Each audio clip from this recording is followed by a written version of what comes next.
Top of the morning to you. Thank you so much for joining us on ConsumerHallaTV News at 8 this beautiful morning. I am Ire Ayomikoli Eke.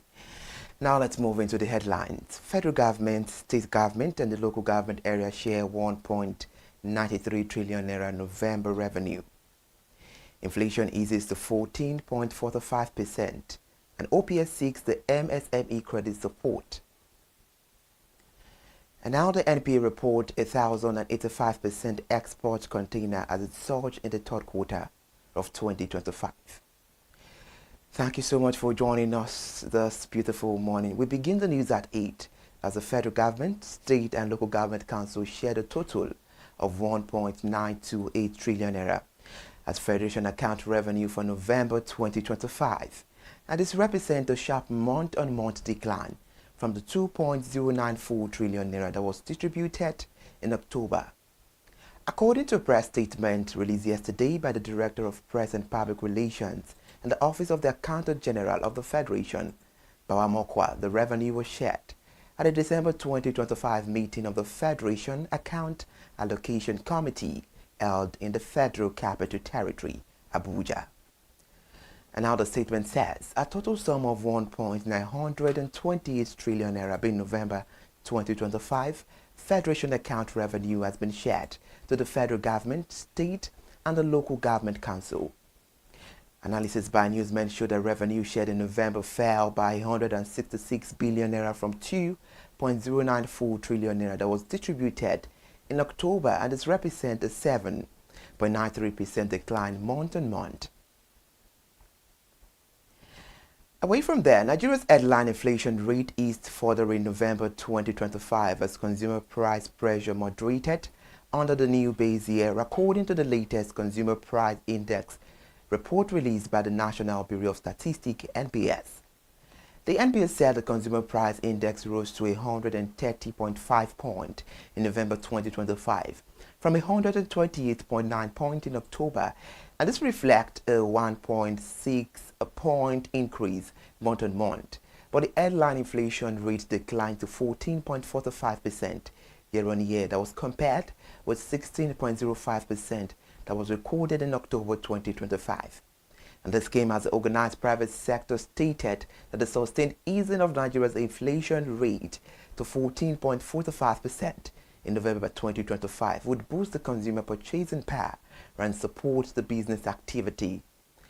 While urging the federal government to provide targeted credit facilities to micro, small and medium enterprises, an official statement was released and I quote, the Consumer Price Index rose to 130.5 in November 2025 and it reflects 1.6 point increase from the preceding month of about 128.9 in November 2025.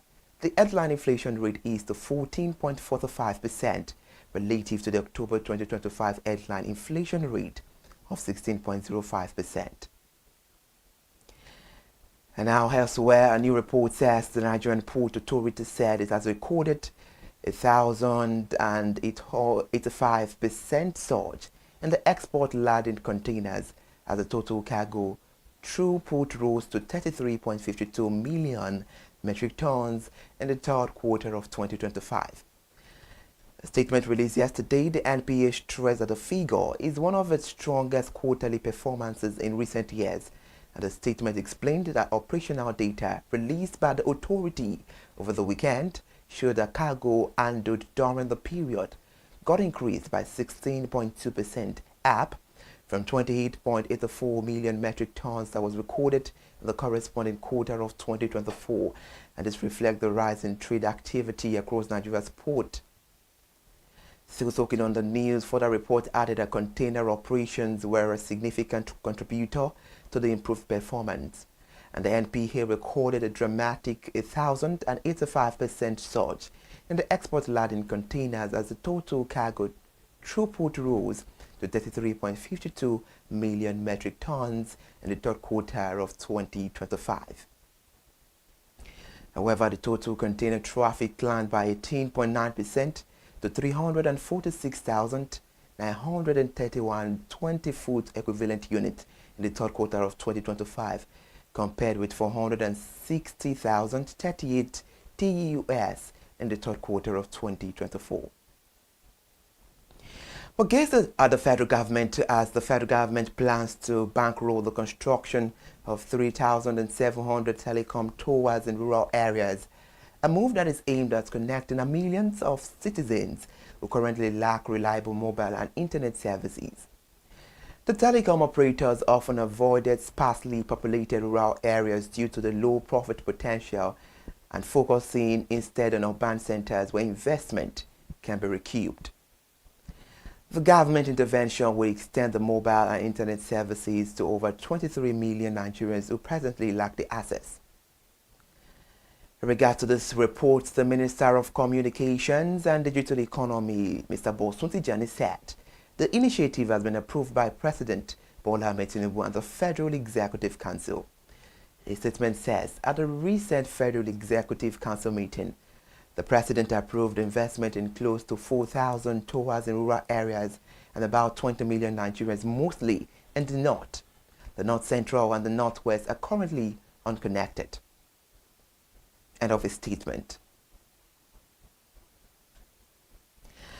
Well, elsewhere now, barring any last-minute change, MRS and other partners of the Dangote Petroleum Refinery is set to begin to sell petrol at 739 naira per litre.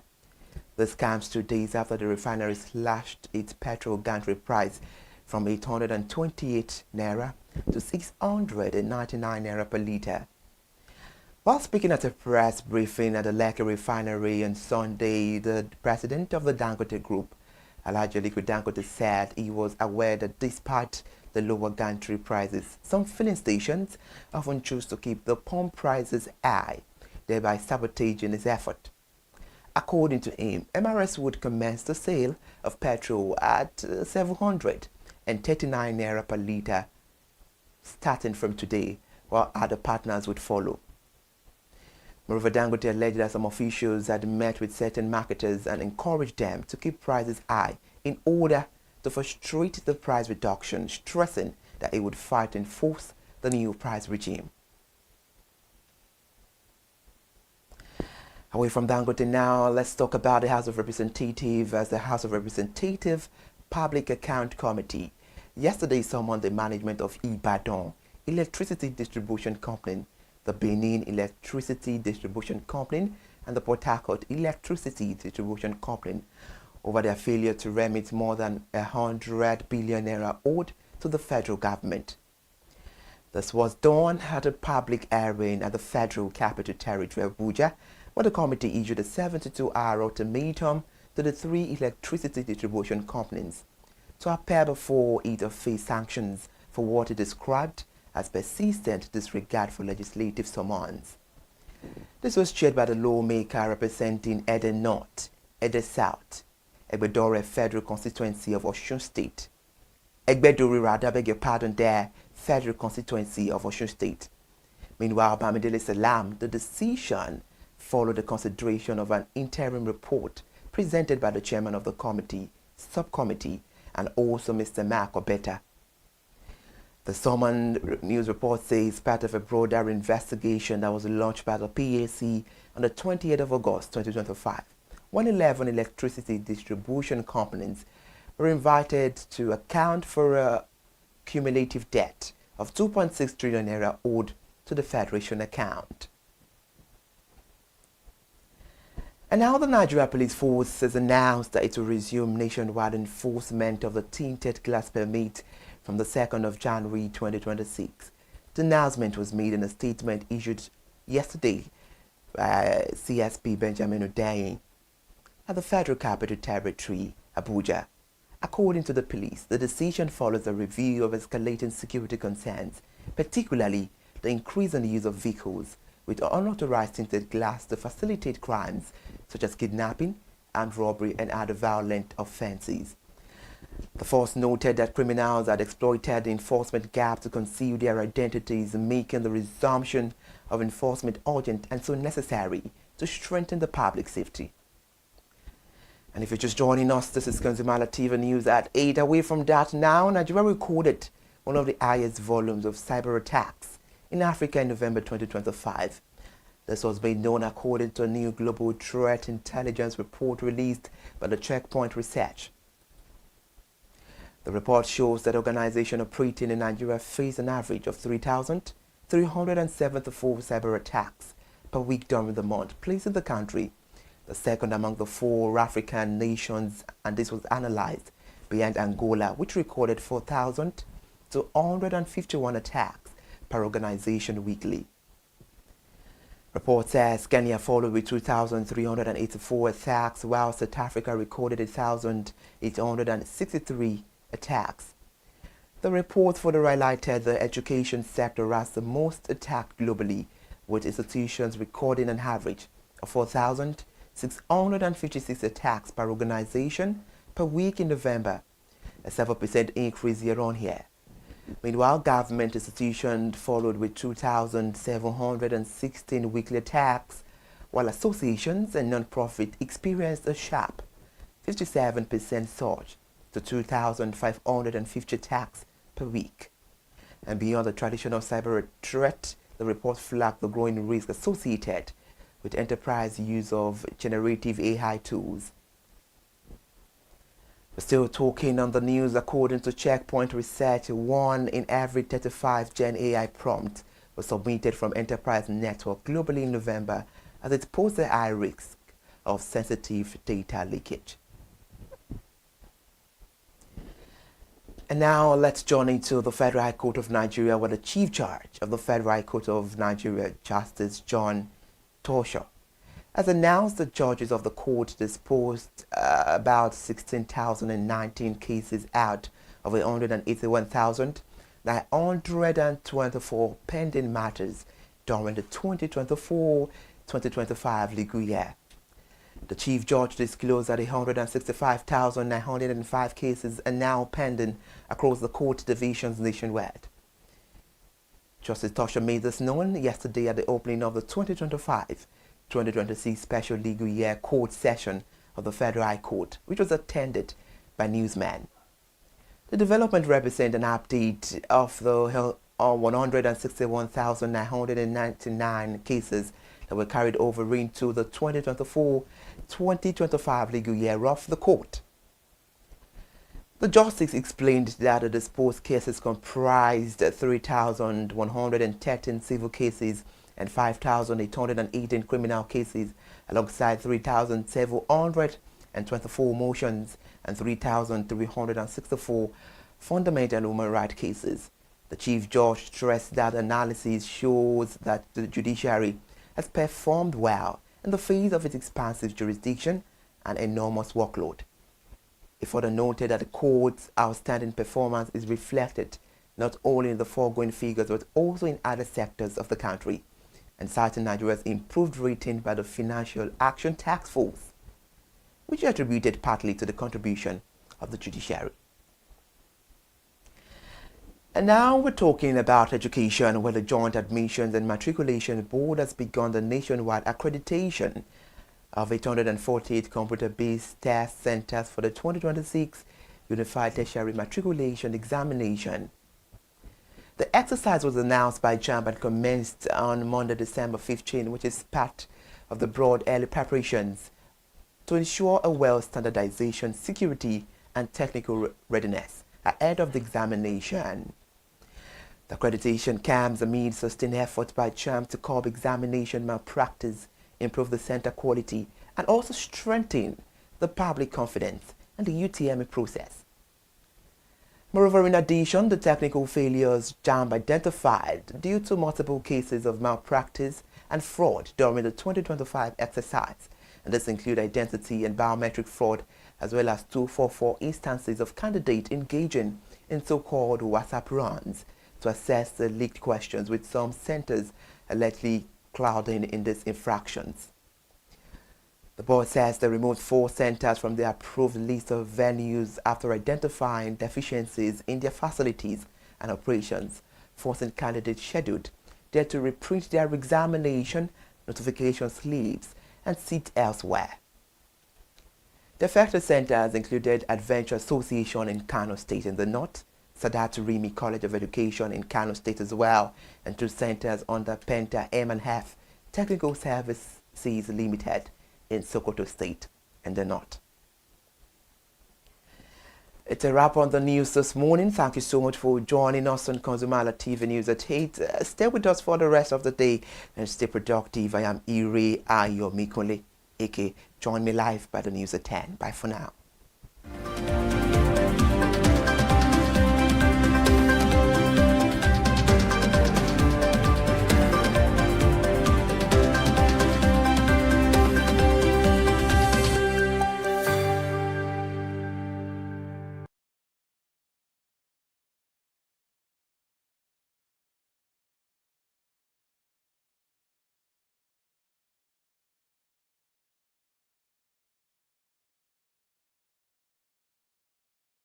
To be enjoyed maximally with AWOOF packages that put a smile on our faces. And guess what? That is why this show AWOOF is for you. You can get to know about trendy market slashes, promos, offers and juicy deals that put a smile on your faces, and you can always enjoy them maximally. And you know one thing that's so interesting about this show? It is a blend of English and Pidgin. As I dey run you English, now I go dey marry am with Pidgin, make am spicy. So catch me every time on the show to enjoy more about trendy AWOOF packages. Public service announcement. Hello consumers, I am Kikelomo Ajibola and welcome to the Scam Alert segment on ConsumerHallaTV. Scam Alert educates viewers about various scams affecting consumers. We learn tips on how to identify fraudulent activities and provide advice on protecting our personal information. We aim to raise awareness and empower viewers to avoid falling victim to scams. We cover various topics such as phishing, identity theft, fraudulent investment schemes, and many more. You want to catch up on how these scammers invade our lives? Join us every Tuesday by 12:30 p.m. for Scam Alert on our YouTube channel at ConsumerHallaTV. Subscription is absolutely free. And in case you're not following us across all our social media platforms, follow us on Instagram, Facebook, X, TikTok at ConsumerHallaTV.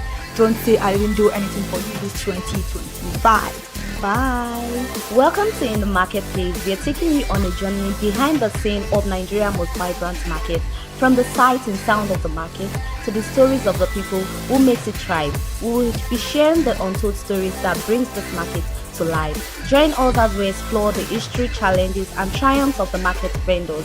We will dive into the daily lives of the people who call markets home and uncover the secret that makes this market special. You will get to see the passion, energy, and dedication that goes into making this market success. Tune in to the In the Marketplace on ConsumerHallaTV on Thursday by 11 a.m. to experience the sight and sound. Don't forget to follow us on all our social media and on ConsumerHallaTV. I am Elizabeth Abefe.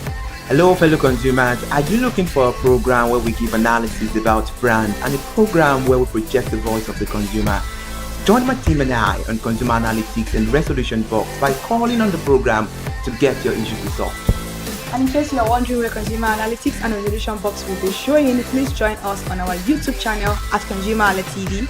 Subscription is free by 2 p.m. to 4 o'clock p.m. every Mondays and Wednesdays. Consumer Analytics and Resolution Box will be airing and will be here to provide you any information on brands and also issues that you have pending for us to resolve. Also follow us across all our other social media platforms, Instagram, Facebook, X, TikTok at ConsumerHallaTV. And that is why at ConsumerHallaTV, you deserve to be heard. Hi everyone, I am Ire Ayomikole, aka join me live on Perspective every Mondays to Friday from the hour of 9 to 10, where we have meaningful and engaging conversations about all the burning and pressing issues making the round. Issues related to our economy and consumers. It's conversing, it's relatable, it's beyond interview.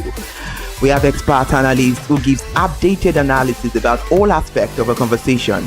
Join the moving train by subscribing to our YouTube channel, ConsumerHallaTV, and do well to follow us on all our social media platforms, ConsumerHallaTV. Stay informed.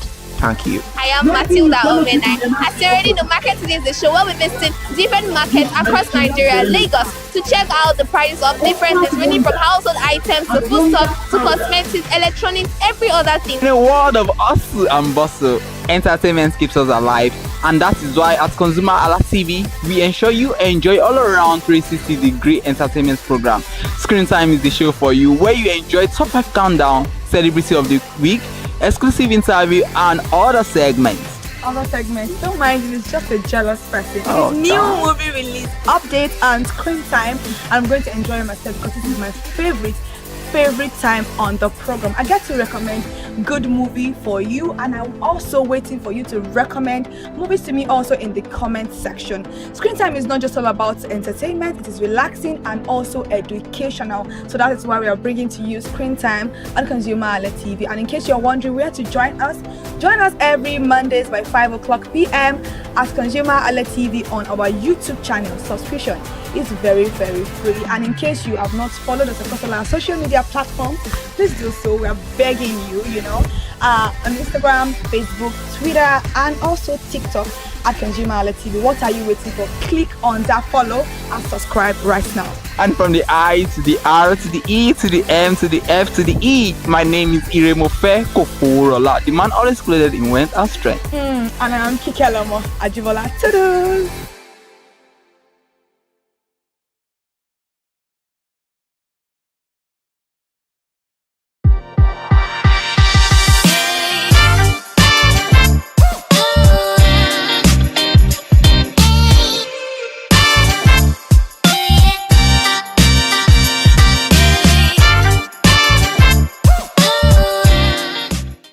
Welcome back, consumers.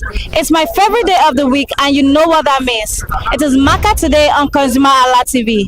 As we all know, Market Today is a show where we explore different markets for the prices of different commodities. Today, we are back at Ile-Epo Market to check what's the latest prices of food items. Because if we are being honest, there is no party without jollof rice and Nigerian stew. My name is Uwoke Peace. Come with me. Let's see what Dirty December is saying in Ile-Epo Market.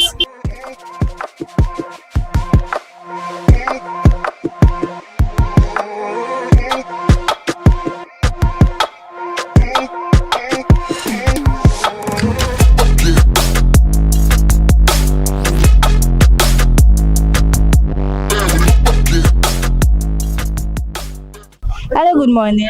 Good morning. How are you? I did fine. Okay, so can you tell me your name? My name is Ahmed. Ahmed Mohammed. Okay.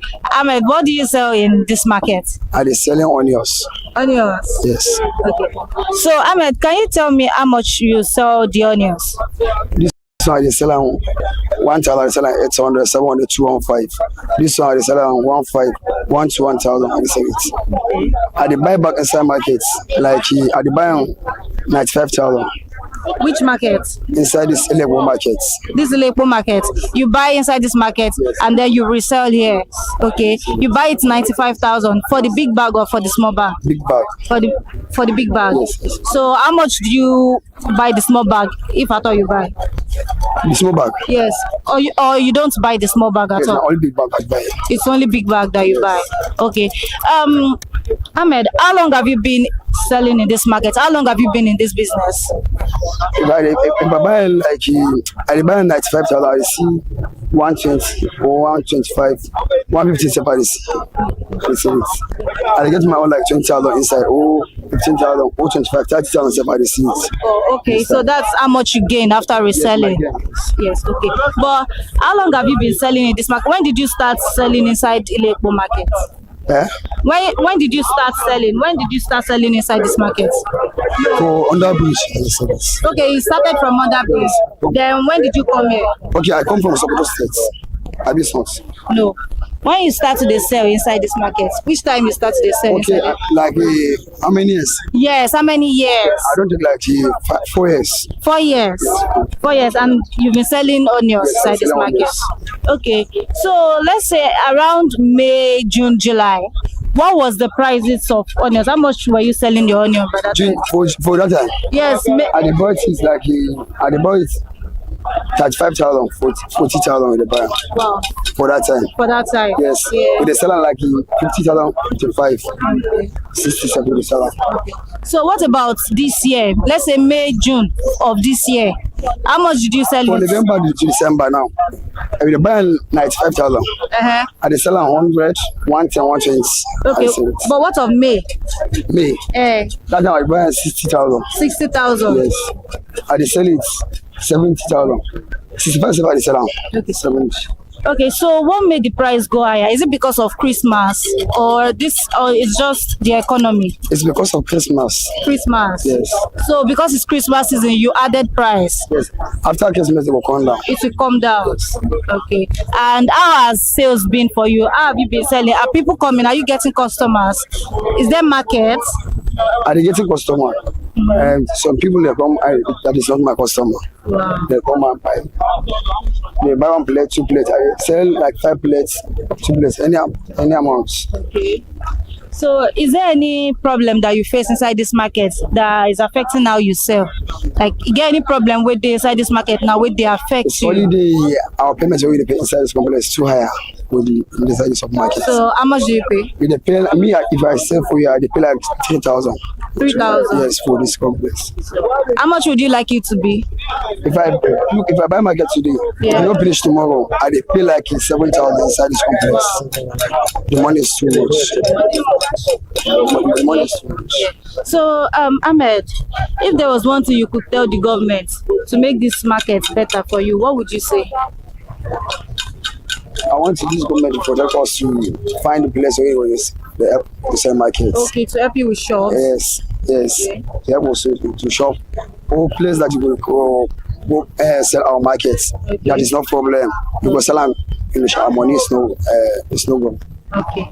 Thank you so much for your time, Ahmed.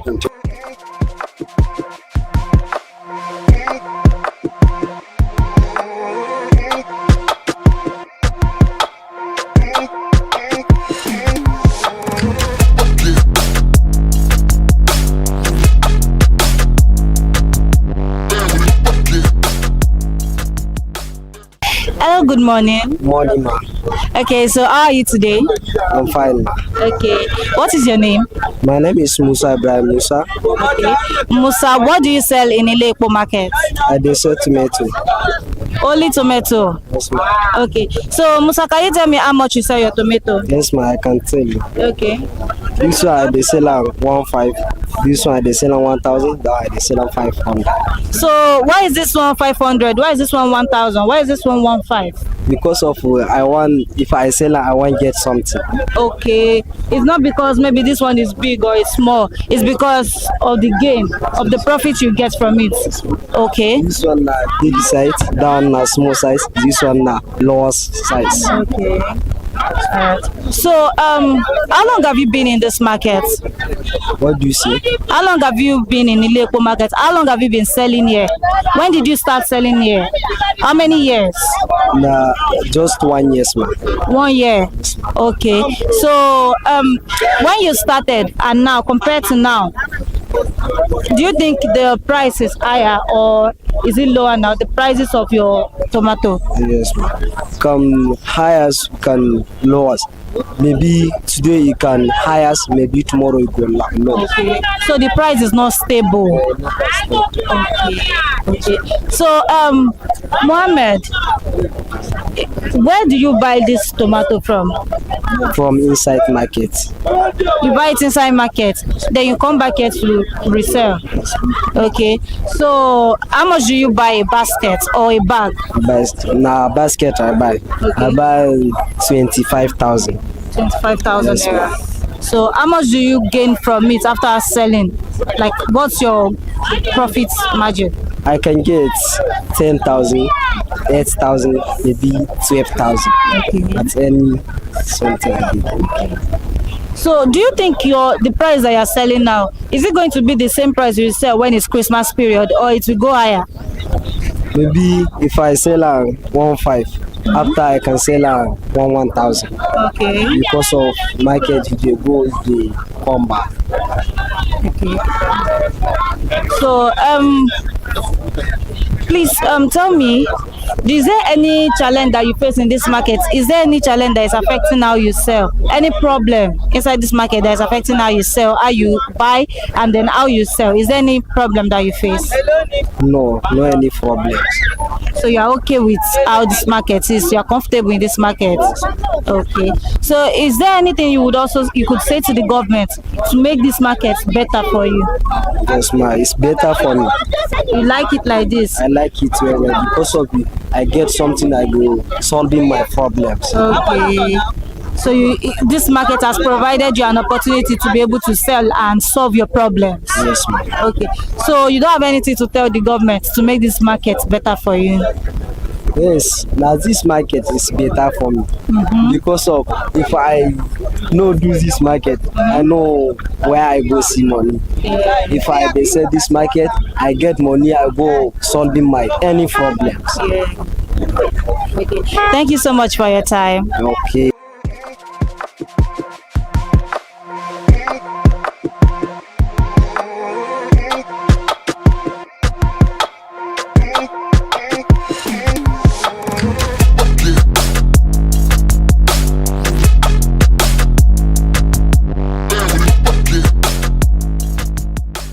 Hello, good morning, ma.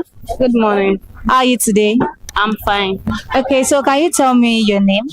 My name is Khadijat Omomi, but popularly known as Cardi B. Cardi B, I like that. Call me at the market.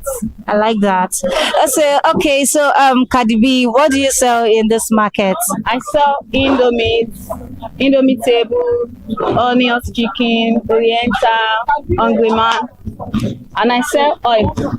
Okay, what type of oil? Like Power Oil, Activa, Kings. Okay. I sell in 6 price. Oh, okay. So you are a wholesaler? Yeah. Okay.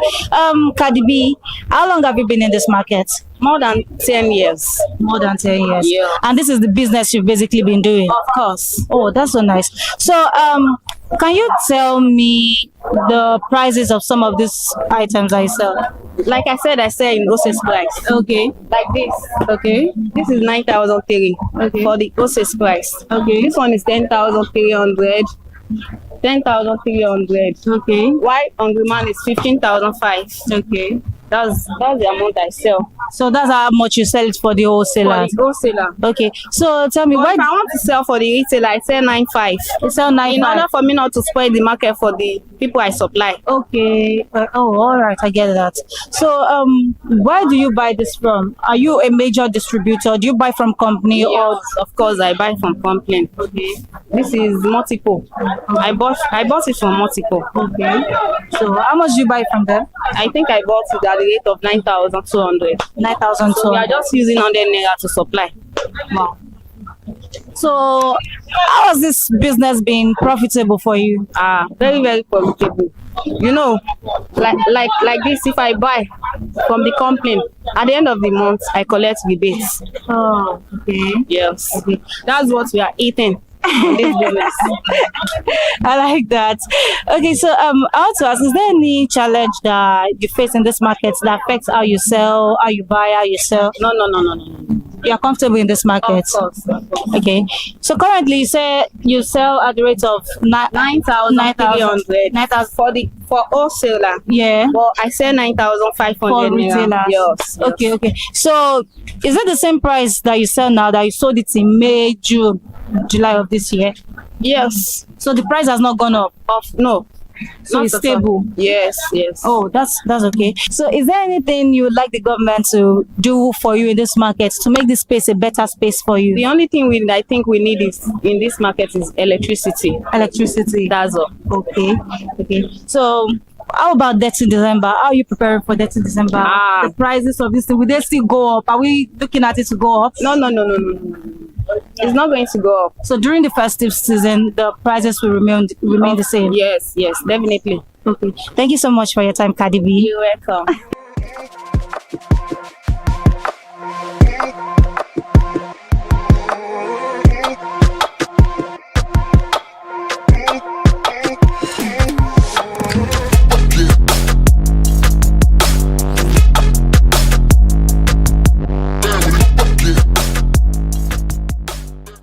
good morning. Good morning. How are you today? I'm good. Okay, so what is your name and what do you sell in Ilekpo market? My name is Alam Jola. I'm a butcher from Ilekpo.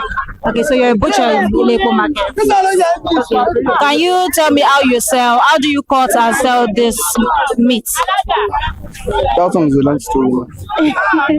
But just tell me the prices. Or there's no specific price. You can see the one of 5,000, 10,000, 15,000, and there's the one of 1,000. Anyhow you want it. So it depends on the customer's preference. So whenever the customer comes here and they want to buy whatever they call for you, that's what you're going to sell to them. Yes. So where do you get your meat from? Where do you get it from? About it. From where? About it. Where is it at?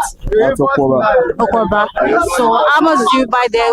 Do you buy a full cow or half cow or? There's the one of 1 million upward. And can see anyone you want to get. It depends on the money you have. So how much do you usually buy? I usually buy like one that I buy today is 450. 450,000. Yes, for one. So at the end of the day, how much are you expecting to make a return? I can say any amount, 50,000, 100,000, any amount. So, do you think this business is profitable to you? Yes. It is. Yes. So, tell me, how long have you been selling in Ilekpo market? This is like 2 years. 2 years. And you've basically been a butcher in this market? Yes. Okay. So 2 years ago compared to now, what do you think about the pricing? Do you think it has changed? The prices of meat, how you sell, how you buy? It has changed a lot. It has changed a lot. A lot. So how much do you buy then? How much do you sell then? Like the one I bought 450 today, then it's like 300, 2 something, like 280, 300. But now it's at a lot. Compared to May, June, July of this year, would you say the prices have changed too? Or is it the same thing? It has changed. So how much do you sell earlier this year? How much do you sell for earlier this year? Earlier this year, like 200, 250. But now, we are in December time. Yeah. Everything will be cost. That's So you're saying that the festive season has affected, the festive season will affect how you sell. Yes. What about after the festive season? We enjoy the market. The prices will come down. Yes, a little bit. A little bit. Okay. So tell me, is there any challenge you face in this market that affects how you buy and how you sell? There is. Please tell me. Look now, as I bought this one like 450 now. Yeah. If I see it, I can see like maybe when I sell it to me, I can shop like 50,000, 40,000, but sometimes I will see more than that. So what do you think affects your profit margin? It's the market. The market. So the market, the price is not stable. Okay, tell me, if there was one thing you could say to the government to make this market better for you, what can the government do for you to make this market better? Just to reduce everything, Just to reduce everything, everything is cost now. That's it. You have to reduce everything so that you can enjoy the market. That's it. By the way, do you think you have a loyal customer base? People that buy from you constantly? Yes. And what you have? Yes. Okay, so what makes them come back? What keeps them coming back to you? Because the market is not like it's not good. It's very, very okay. There are some that if you touch them like this, there will be water inside. Okay. Yes. But my own is not like that. The way I bought it, the way I sell it. But some you have to put water there before they bring it in. That's it. So, do you feel like there is enough security around your business in this market? Yes. There is enough security. A lot. Okay. Thank you so much for your time.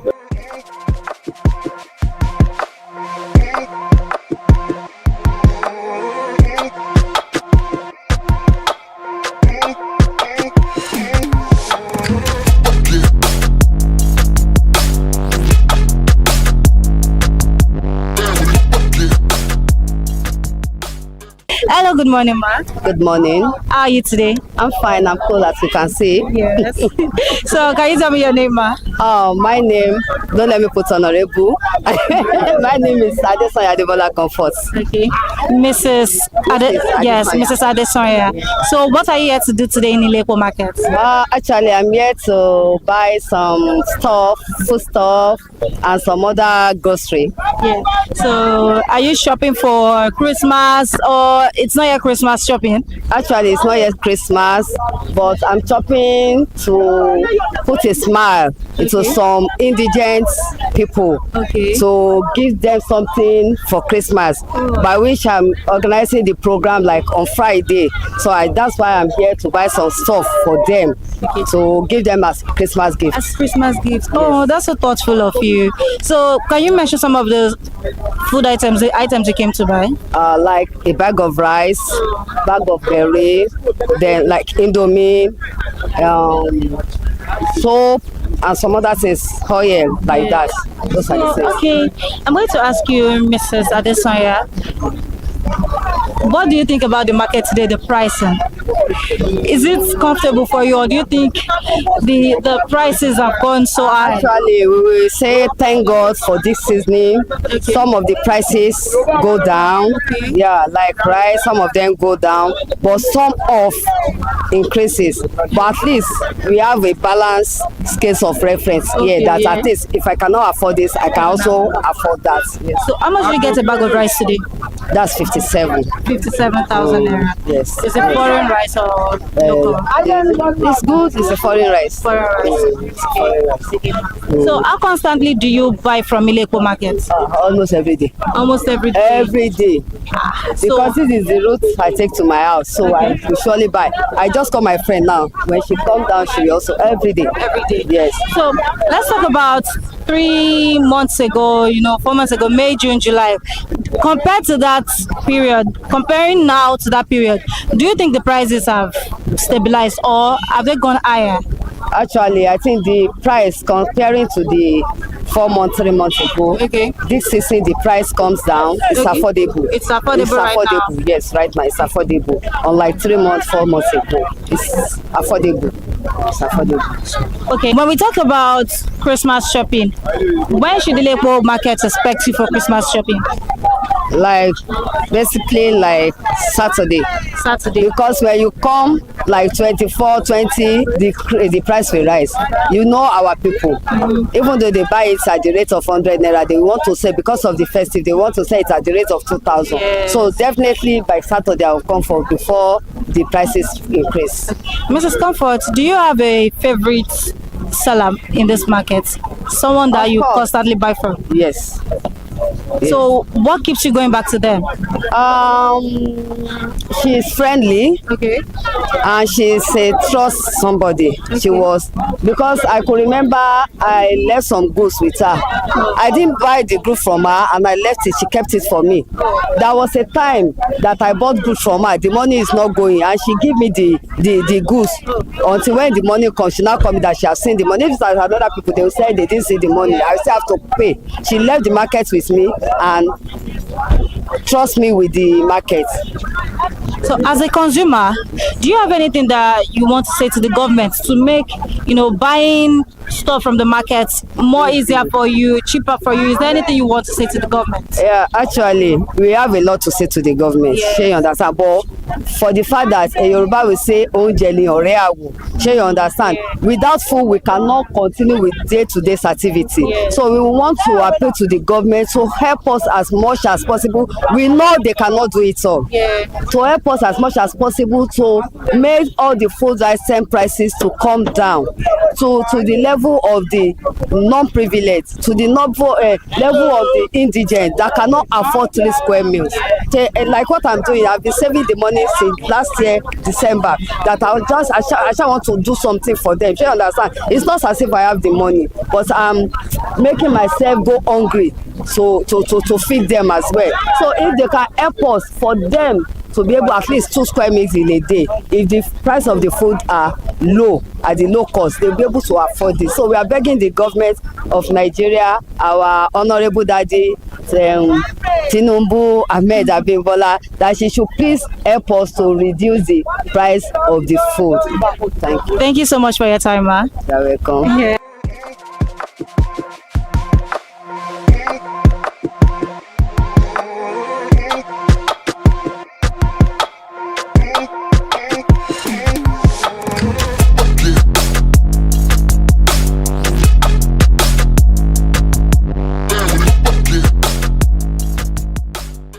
To the consumer watching this, you have heard it all. We have toured Ilepo Market and we have seen and heard the prices of the basic food items you'll be needing for this December season. You have also heard that it is very wise for you to shop early for this festive period. It is not over yet, but until the next time, you can catch us on ConsumerHallaTV on Twitter, Facebook, Instagram, and YouTube. My name is Uwoke Peace, and this is Market Today on ConsumerHallaTV. Until the next time, bye for now.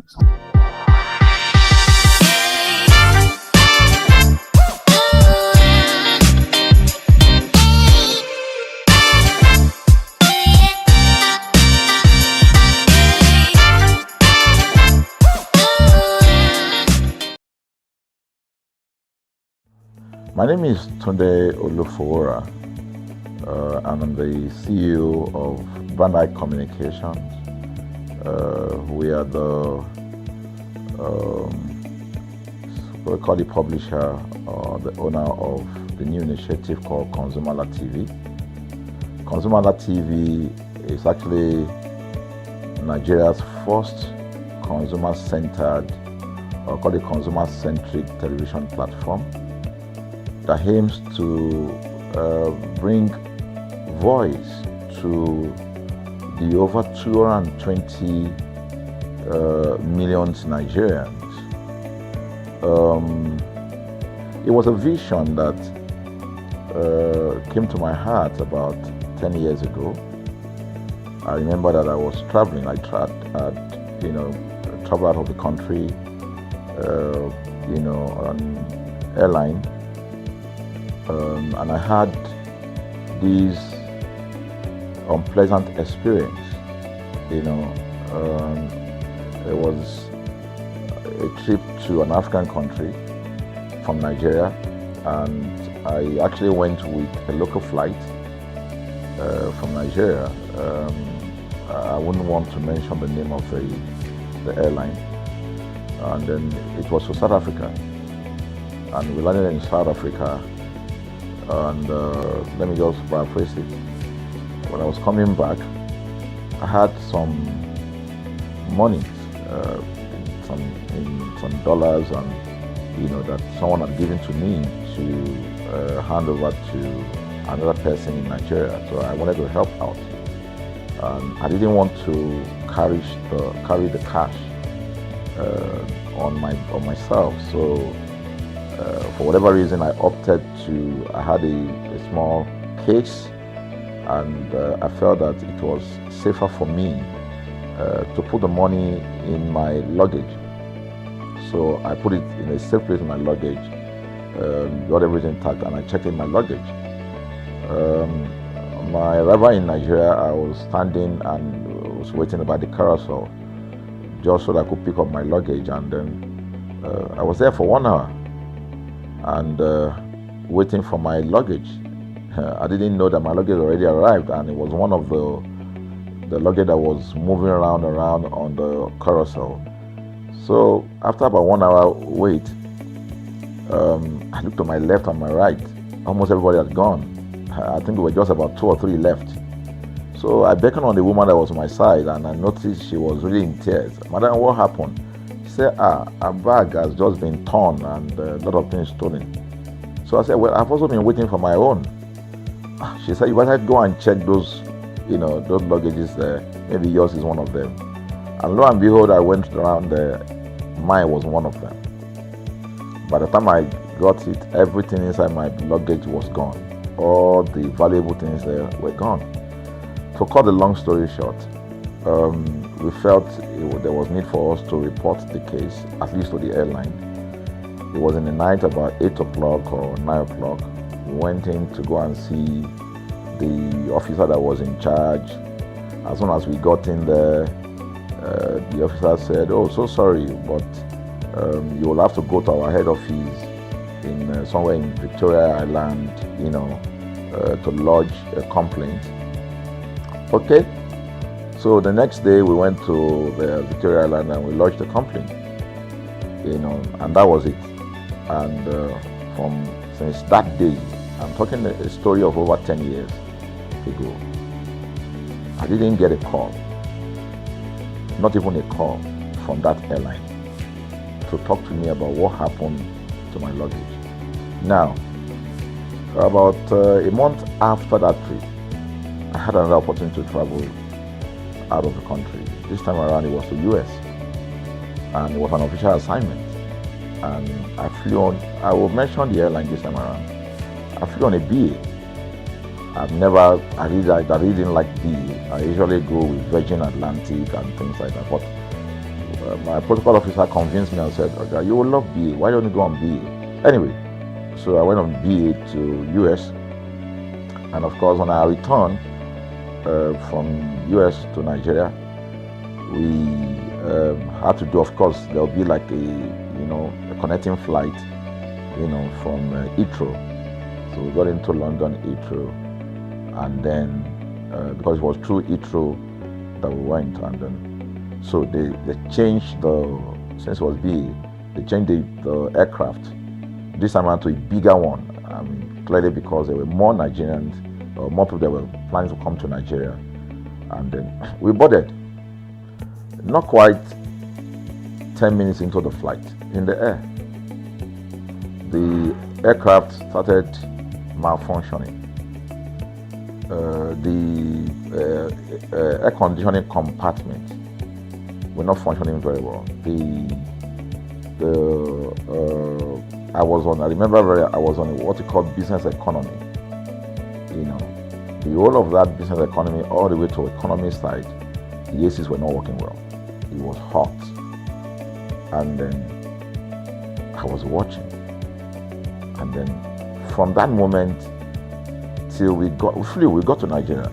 From that moment till we got to, I'm just trying to paraphrase.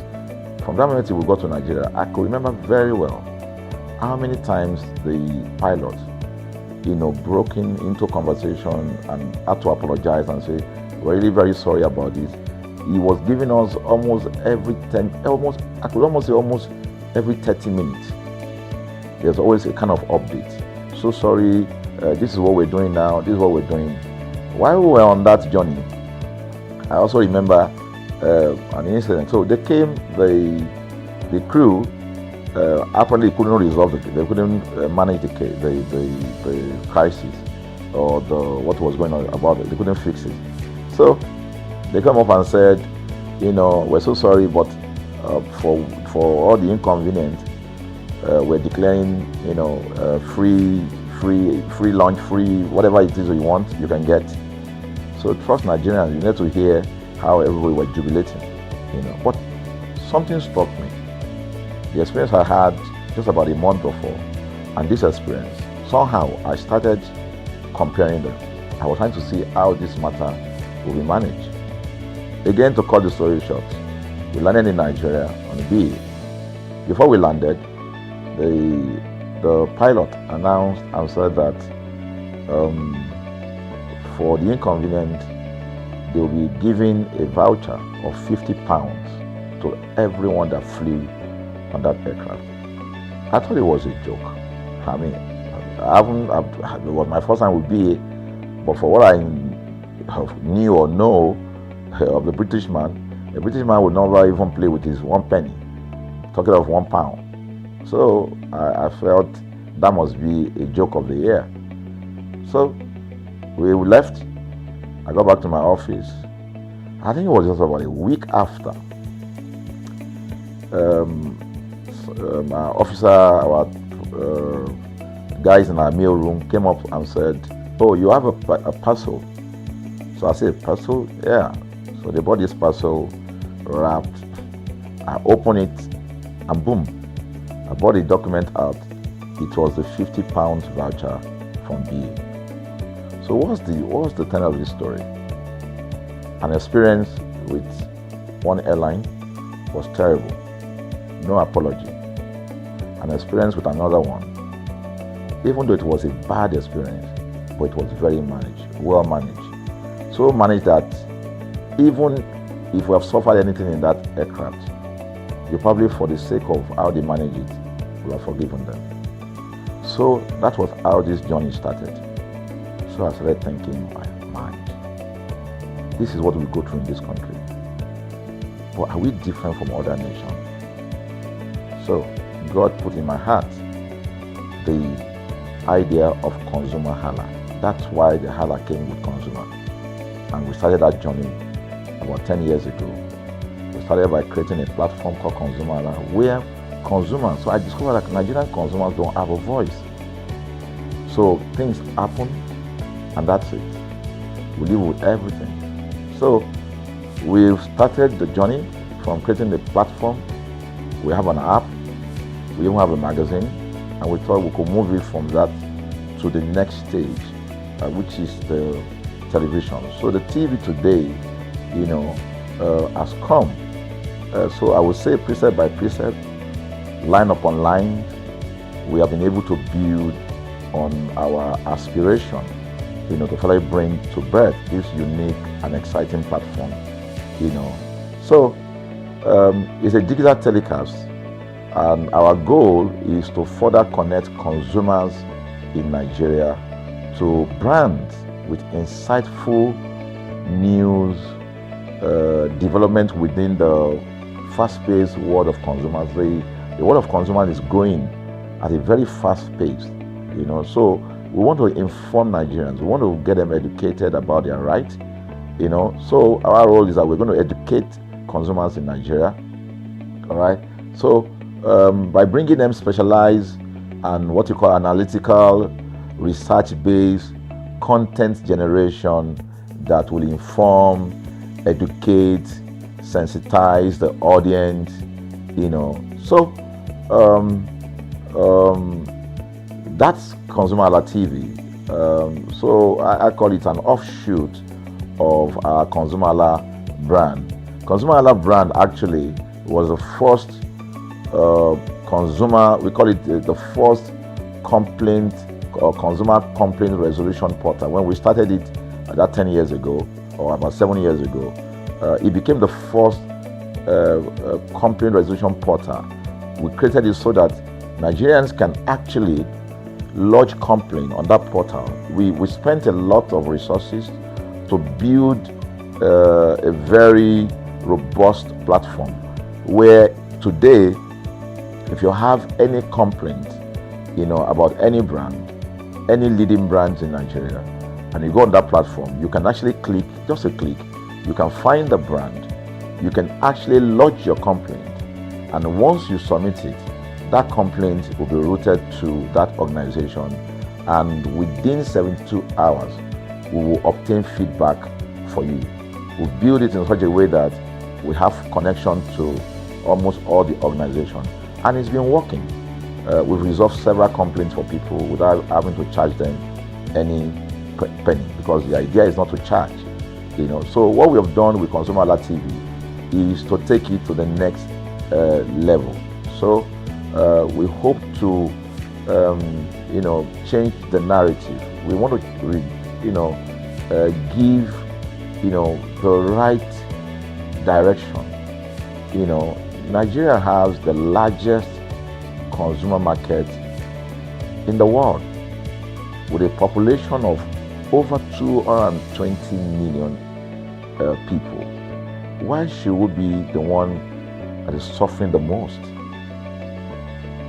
Everywhere you turn to, it's as though Nigerian consumers don't have a voice. You're traveling, you buy a ticket. For whatever reason, an airline will wake up middle of the night,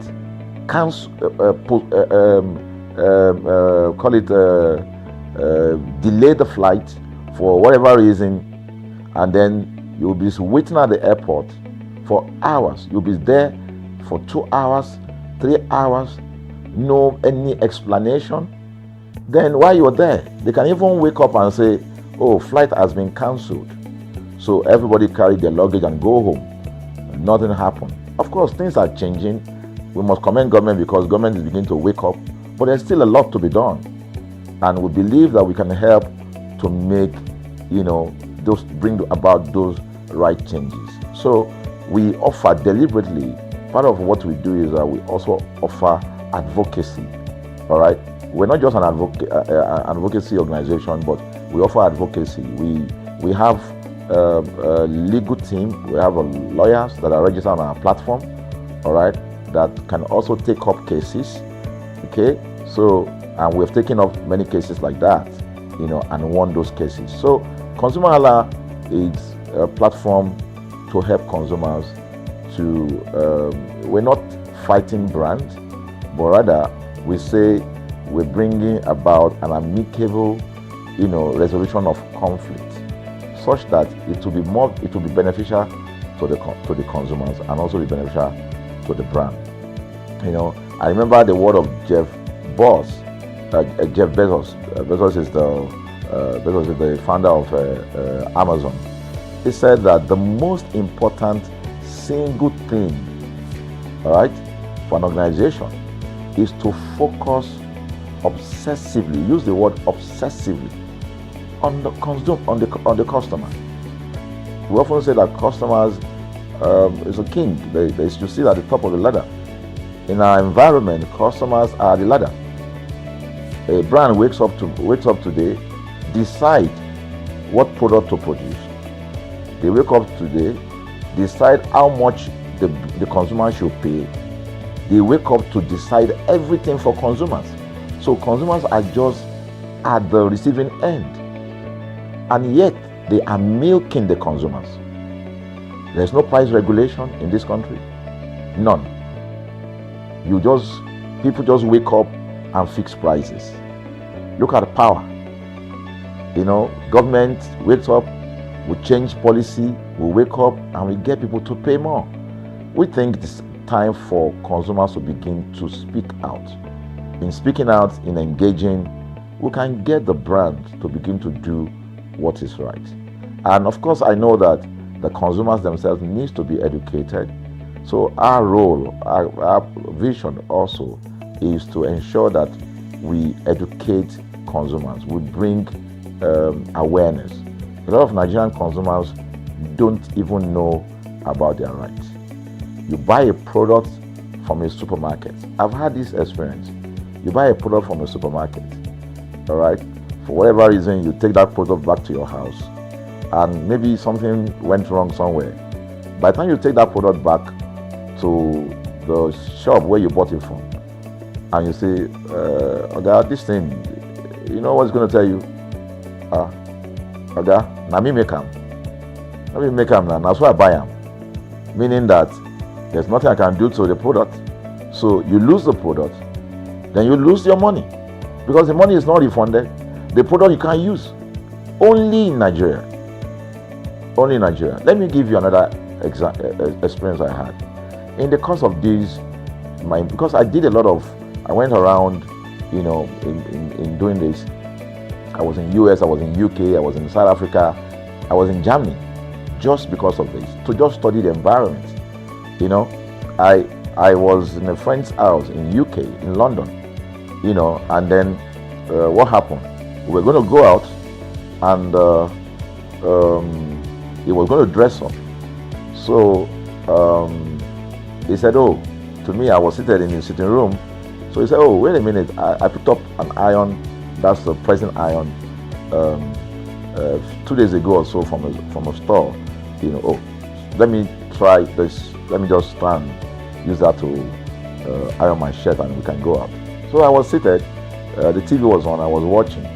While I watched him, he brought out the pressing board, spread it out, brought the iron out in my presence, plugged in the iron, and then as soon as he switched on the power button, we just had a spark.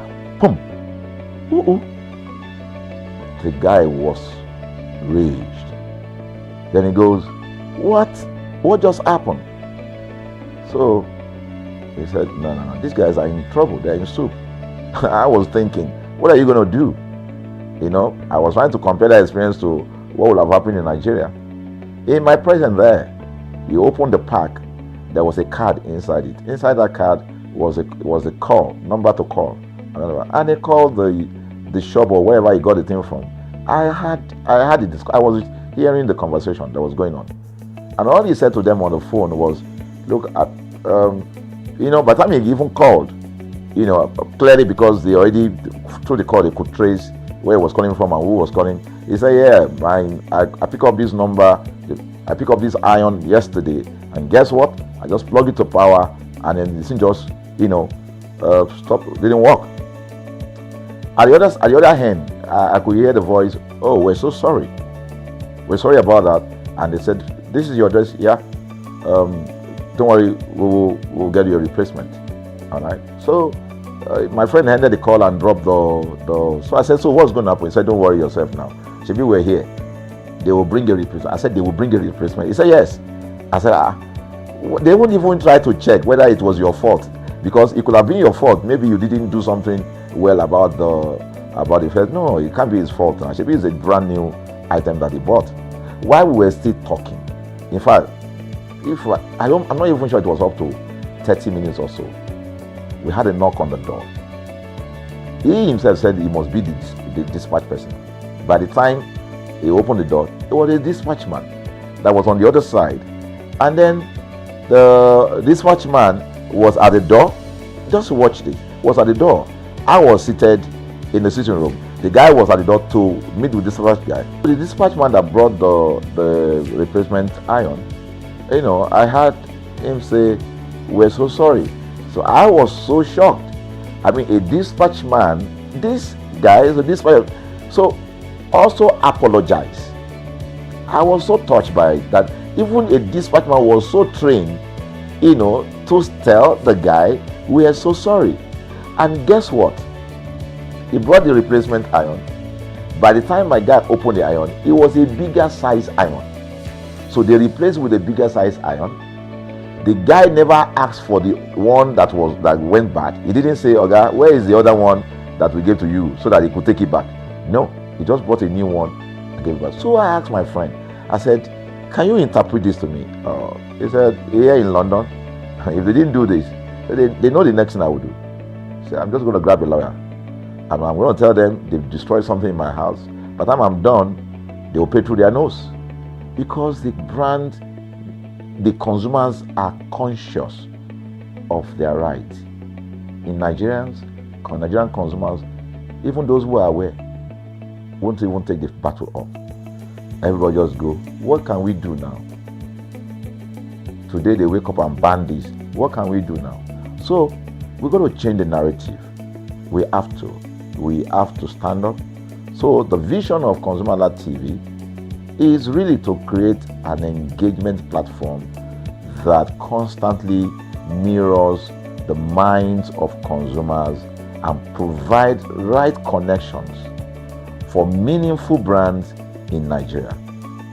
Thus, we believe, will be forming part of that our overall vision, of creating a more caring world of consumers where businesses thrive. Please. So, I think that we'll make our impact. We ask you to join us on this journey. ConsumerHallaTV will drive engagement. It will also be there to help to promote brands that are doing what is right. So we're not out to criticize any brand. Rather, we are out to complement what the brands are doing, because there is no organization that or a business that was set up to fail. Nobody set up a business to fail. So there are just gaps that needs to be fixed. So together we can fix things, and together we believe that we will create the right story for consumers in Nigeria. Thank you very much.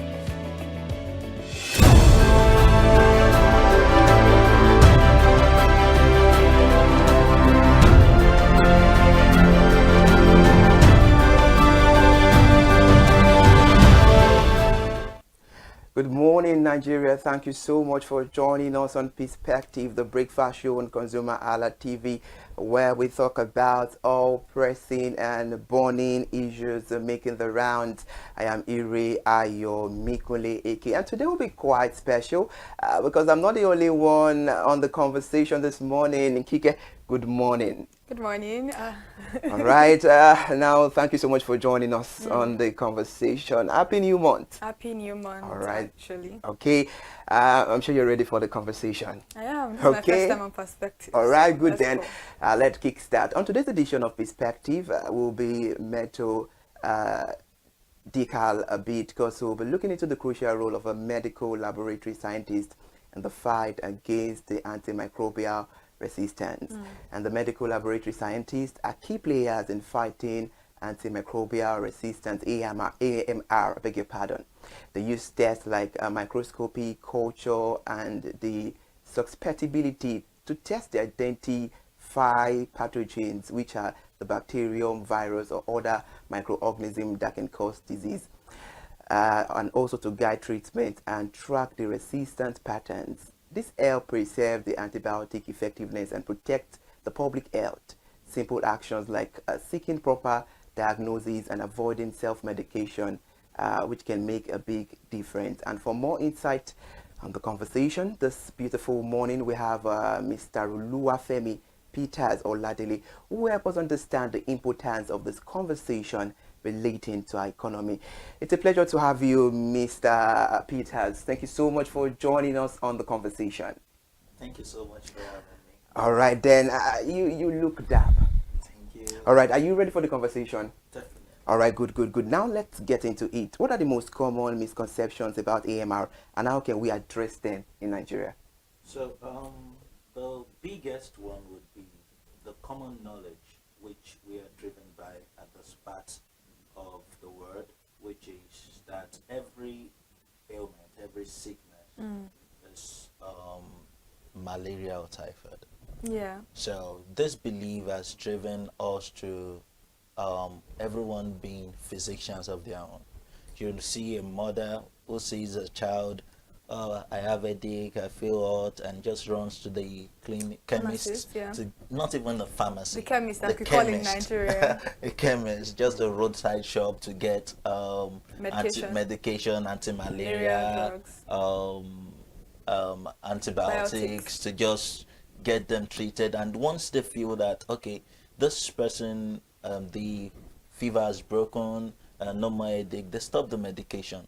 And according to World Health Organization, it is funny to say that wellness is, or well-being is not just absence of disease. It's not just when you don't feel well. It's the complete and wholesome physical, mental, and social well-being. There are some people, they don't feel hot, they don't have fever, but then they are sick. They are mentally sick. So if you not say that, okay, it's only when you have fever that you're sick, it's a fallacy. So the major misconception is the fact that we do not understand that well-being or wellness is far beyond just absence of these symptoms. Okay. There are many diseases that might have the same symptom. Take, for example, the common cold. Yeah. Influence caused by maybe influenza, and also look at compare that with pneumonia, bacterial pneumonia. Yes. Though they do have the same catarrh, cough, and all that, but then if you use antibiotics for what you can just treat with by just resting, because your body makeup has its own war machineries that fight these things, which are the white blood cells. So sometimes what we just need is rest, but then everything is malaria, typhoid. So I believe that with this understanding that not everything needs treatment first, and the right way, how do you know that your the cause of your car's fault if you don't take it to a mechanic to diagnose it? Exactly.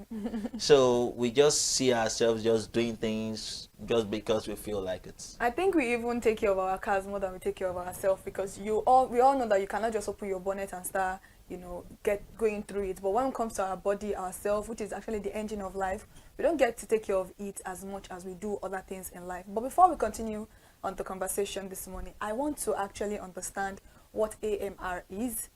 What is antimicrobial resistance? What causes them? And the fact that many Nigerians may be familiar of, there is something that causes this particular thing, but they don't know what it is and how they can avoid it. Okay. In simple terms, let's take, for example, someone comes to you and gives you a slap through this door. The next day, the person comes through this door and gives you the same slap. The third day, the person comes through this door and gives you the same slap. What would be your response? You might want to close the door to prevent that kind of assault. So antimicrobial resistance, in simple terms, is when the drug, which is the antibiotics, we use for bacteria, because antibiotics is for bacteria. Okay. So when you use antibiotics for a viral infection, it won't work. So antimicrobial resistance is this: the bacteria that does antibiotics, as opposed to kill, they grow resistant. They create some kind of shell wall against the antibiotics that is being used. Okay. So that is the simple concept of what antimicrobial resistance is. So that is how this happens. So the general knowledge is this. We've seen that, you see people say that, okay, Staph aureus, if you have this thing, Staph aureus, you hear that this thing very commonly. And then when you see someone with maybe UTI, when you see someone with, maybe some people even STIs. I've seen a lady when I was doing my service. She just she told me that she was having some kind of feeling, and she brought out an antibiotics, just the one that she has been using before, and she just takes one or two, and she sees that she's feeling better. She leaves it. Yeah, they continue the medication. Yeah, they don't finish the medication. But then the thing is this: when you use antibiotics as prophylaxis, that is, you use it as a preventive measure. Or you continuously use it. Yes, it creates some kind of the bacteria. It kills some of them, while it immunizes some of them. Okay, it empowers them, so that when you use that drug subsequently, it won't work for that. For the one what you're targeting it for anymore. Yeah. So I get that. That means that it's in common terms, it has killed all the good bacteria that's supposed to protect you when you're using the particular drug. Yes, there is that. There is that. Okay. And there is the fact that when you're supposed to use, this is how it works. When you use a medication, it goes through processes. Okay. Your liver breaks it down, releases the active part of that drug into your system, and then it is transported to that target cell where it's needed. Okay. So what happens is that when you use that drug, and there's something we call bioavailability of the drug. So when you use that drug, it kills some of them, and that is why, and when it gets to a point, the availability of that drug in the system reduces. Okay. Which is why some people will tell you, use this drug twice in a day. Oh, use once a day. Yes, yes. So because it is believed that after like 9 hours or 12 hours, the concentration of that drug has reduced. Okay. So you need to replenish it. Okay. So that the effect of the drug would continue. And that is why they tell you that, okay, use this for 5 days. Exactly, in limited time, not stay on it for the rest of your life. So use this for 5 days, but then you see people say after 2 days they feel well and they stop it. Yeah, especially with malaria drugs. Nigerians, we do that a lot. All right, interesting. Mr. Oluwafemi, I love those analyses. They are LD and they are sharp. Now, let's look into this. How can the medical laboratory scientists collaborate with healthcare professionals to optimize antibiotic use and reduce AMR? Well, that's a very lovely question. I think we are doing better now compared to some 10 years ago, because medical practice now is working towards even personalized medicine. And what do I mean by that? We've come to understand the importance of collaboration in the healthcare space, in the medical space, where we see the importance of the doctor, with the importance of the pharmacist, the importance of the nurse, the importance of the medical laboratory scientist. Okay. Some years ago, we do not have that. I could remember when during my training as a medical laboratory scientist, I went to a doctor in our clinic then, and I told him that, see, I've done tests, and I've seen that I have malaria. And the guy was like, who told you that? It's only it's testing that will tell you that you have malaria. I was like, what are you even saying? The only way you can confirm if you have an ailment is when you go through testing. And now, because you want to prove some kind of superiority complex, you're trying to talk me down. And at the end of that conversation, he was telling me that, do you know you can still go back and do medicine? I was like, that's even out of the point. But now we've come to understand the unique roles of each healthcare professional. So the role of the medical laboratory scientist is even beyond diagnosis. We even do surveillance. Because you cannot say that a drug is resistant except we tell you that it's resistant. Because in a climb like ours, 2 weeks ago, I was in a conference, a summit, Impact Africa Summit. And then they asked a question like, okay, how do you know the effectiveness of the drug and all that? And the first thing the physician said was that, see, the first thing that comes to mind when you talk about, when you see a drug not functioning, is that you've prescribed or you've used a fake drug. There's that. There's that. And there is drug resistance. So the first thing that comes to mind for a random physician who is not that deep is that maybe it's a fake drug. Let's try and get from another source. But then you cannot confirm that a drug is resistant if we have not told you that it's resistant. Because what we do in the lab is that we try to isolate the organism. We try to grow it in the lab. And then we test different drugs. We identify it that, okay, this is this, this is that. Then we try to test different drugs against that organism. And then we now track the one that is effective, the one that is not effective. We call it resistant drugs, and we now detect the ones that are sensitive. So you're saying that it's not only antibiotics that can be resistant to somebody. No. There can be other drugs also that can be resistant to somebody, because I think in the last 3 years, antibiotics has been the forefront of conversations for medical practitioners about resistance, about how they will do surgeries for people and then they will try to treat some infections with antibiotics, and it doesn't work anymore.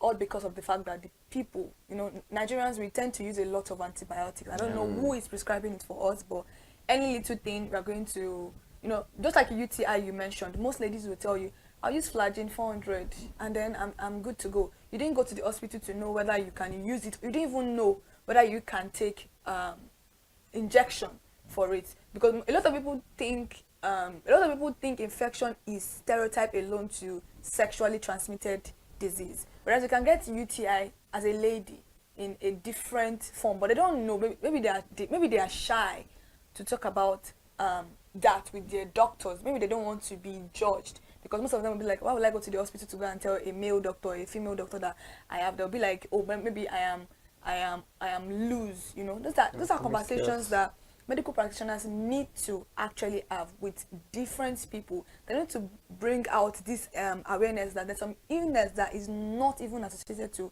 STI, but many people don't know that.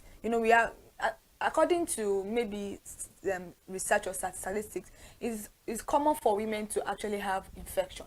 Maybe because of where you are using your toilet, maybe the water you are using. You know, the first time I got a UTI infection, it was the water in where I served in Ibadan. It was a well water that I used, and I noticed it. And I'm like, I've never, you know, something that I've never noticed that before. I've never had a change in my body like that. So I called my father. You know, I called my father like, Dad, this is like, okay, go to the hospital. Somebody told me, a friend of mine told me to use flagyl 400. I've never heard of flagyl as 400 milligrams. I only know the flagyl, and that flagyl that we even use for stopping poo. It's not even a right medication for stopping poo. So I don't use it anymore. But if I tell my mom now that you don't use flagyl, she'll be like, that's what they used to stop poo. I mean, there's a particular medication for poo, for you to stop your poo, for stooling. That's not it, but she doesn't listen.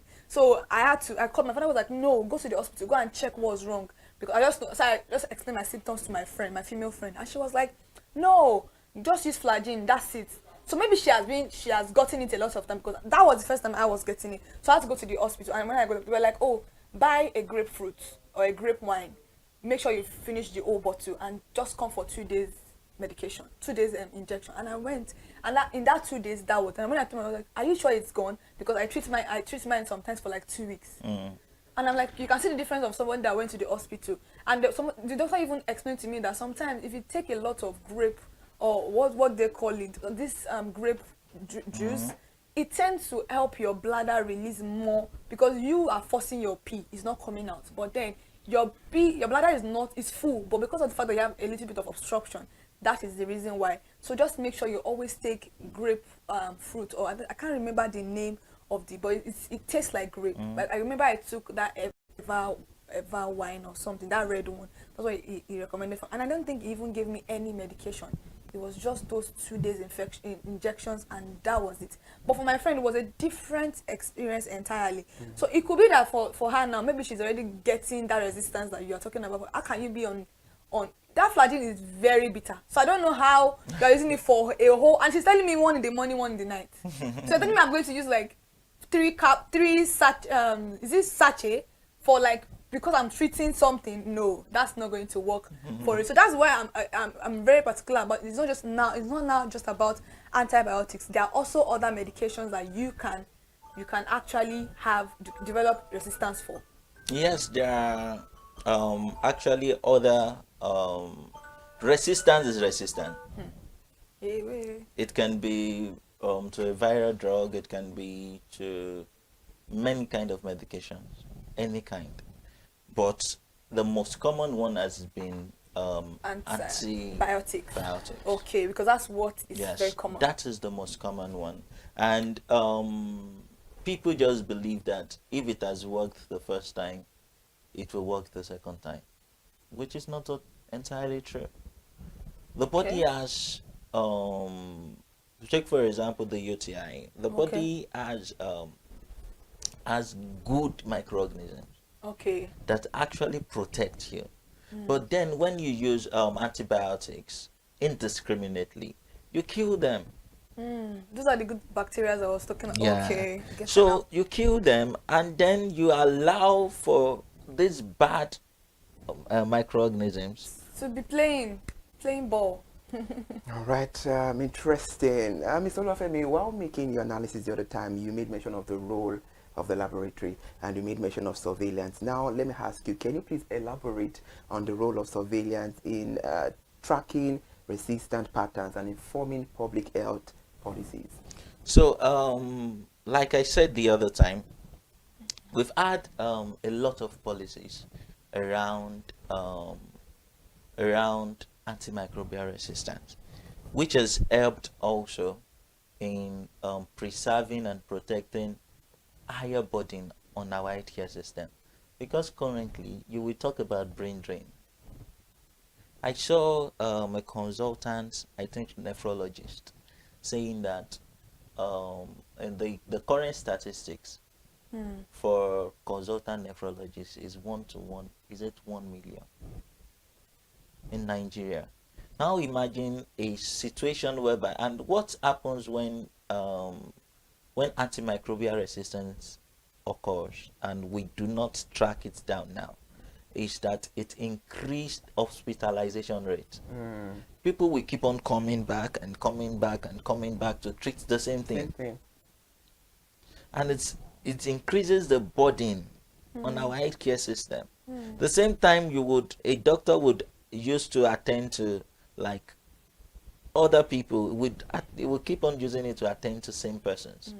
So we see that, and then we've had the role of the medical laboratory scientist to help the physician track down and know how to make their treatments more effective. So, like I said the other time, you cannot know if a drug is resistant if we do not tell you that it's resistant. We are the ones that know the pattern. We see it from the lab that, okay, after a while, and that is the reason for data. We have our data.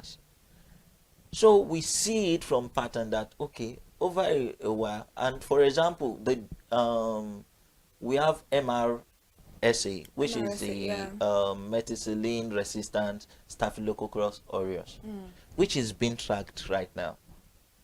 That is the role of a medical laboratory scientist.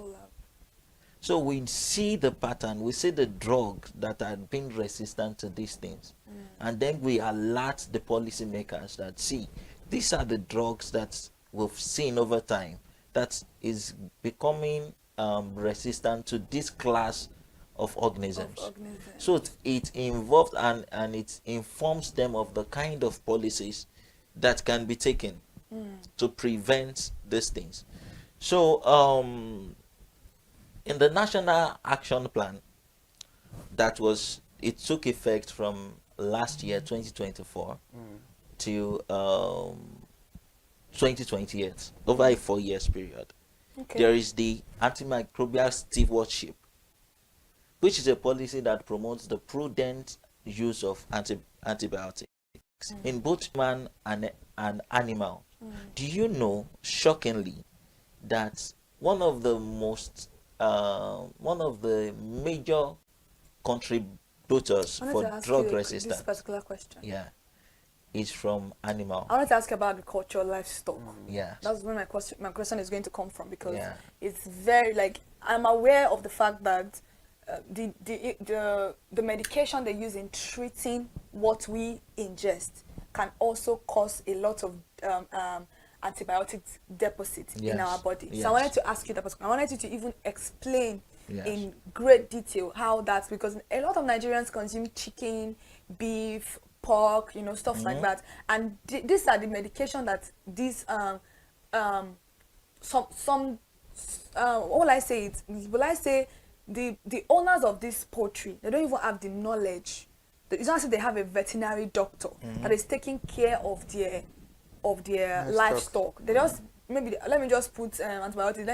Let me grind it into the water they are drinking. Let me do that, and then they are feeding these things, and for us consuming it also is depositing in our body. I wanted you to explain that for me. Those are one of the questions that I wanted to ask you.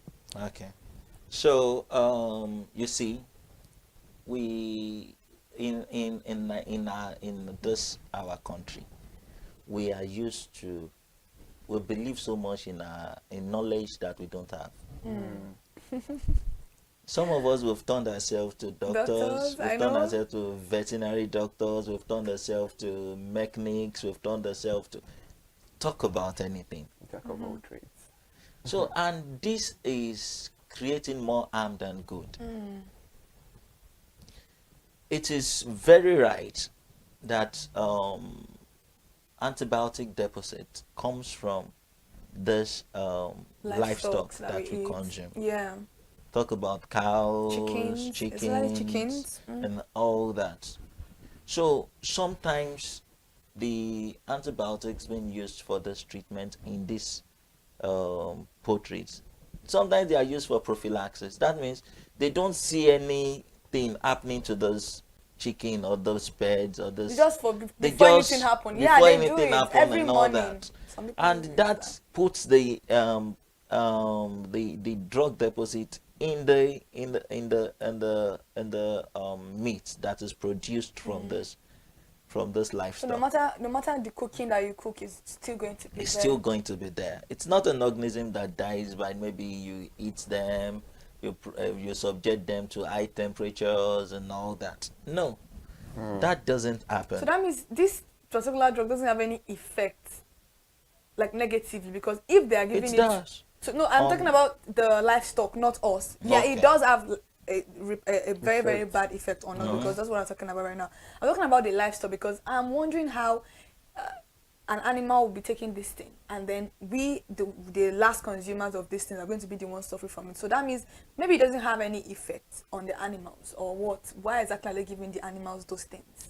Drug resistance to happen in Animals. Oh, okay. It does. Okay. It does. Okay. And what happens is that when we now consume this produce, we take these, we call them superbugs, because they've been exposed to these drugs over time, and they've built immunities against them. And that is one. And we have zoonotic diseases, which is from animals to humans. Yeah. So as it affects them, it affects us too. Okay. Okay. And that is where the role of policies come in. That is where it comes in. All right, interesting. I know you're enjoying yourself on the conversation this morning on Perspective.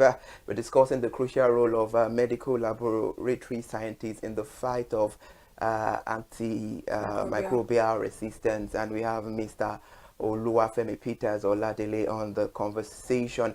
Let's go on a short break. When we come back, we dissect and ponder better on this issue. We'll be right back. Thank you so much for staying with us. Please sip your coffee. We'll be right back.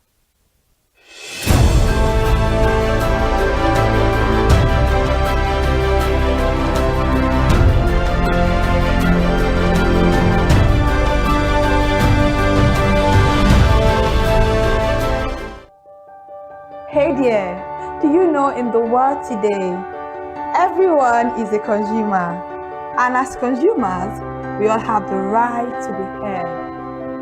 In Nigeria today, as a consumer, you have all right to product information, right to fair pricing, right to return goods, right to product labeling, right to fair dealings, and a lot more. Well then, have you heard about the new media channel? ConsumerHallaTV. ConsumerHallaTV. ConsumerHallaTV. At ConsumerHallaTV, our goal is to inform and educate consumers in Nigeria with insightful news alongside development within the fast-paced world of consumers through well-researched, specialized, and analytical content. Our vision at ConsumerHallaTV is to create an engaging platform that provides right connections for meaningful brands in Nigeria, thus creating a more caring world for consumers where business thrive. And guess what? Our ConsumerHalla brand is the first consumer complaint resolution portal in Nigeria, powered by a 72-hour feedback mechanism. We offer consumer advocacy, informative talk shows, branding promotions, advertising, and lots more. Connect with us via our YouTube channel at ConsumerHallaTV. Follow us on our Facebook page, ConsumerHallaTV, our Instagram page, ConsumerHallaTV, and do well to subscribe to our YouTube channel. Subscription is free. ConsumerHallaTV. At ConsumerHallaTV, you deserve to be heard. At ConsumerHallaTV, you deserve to be heard.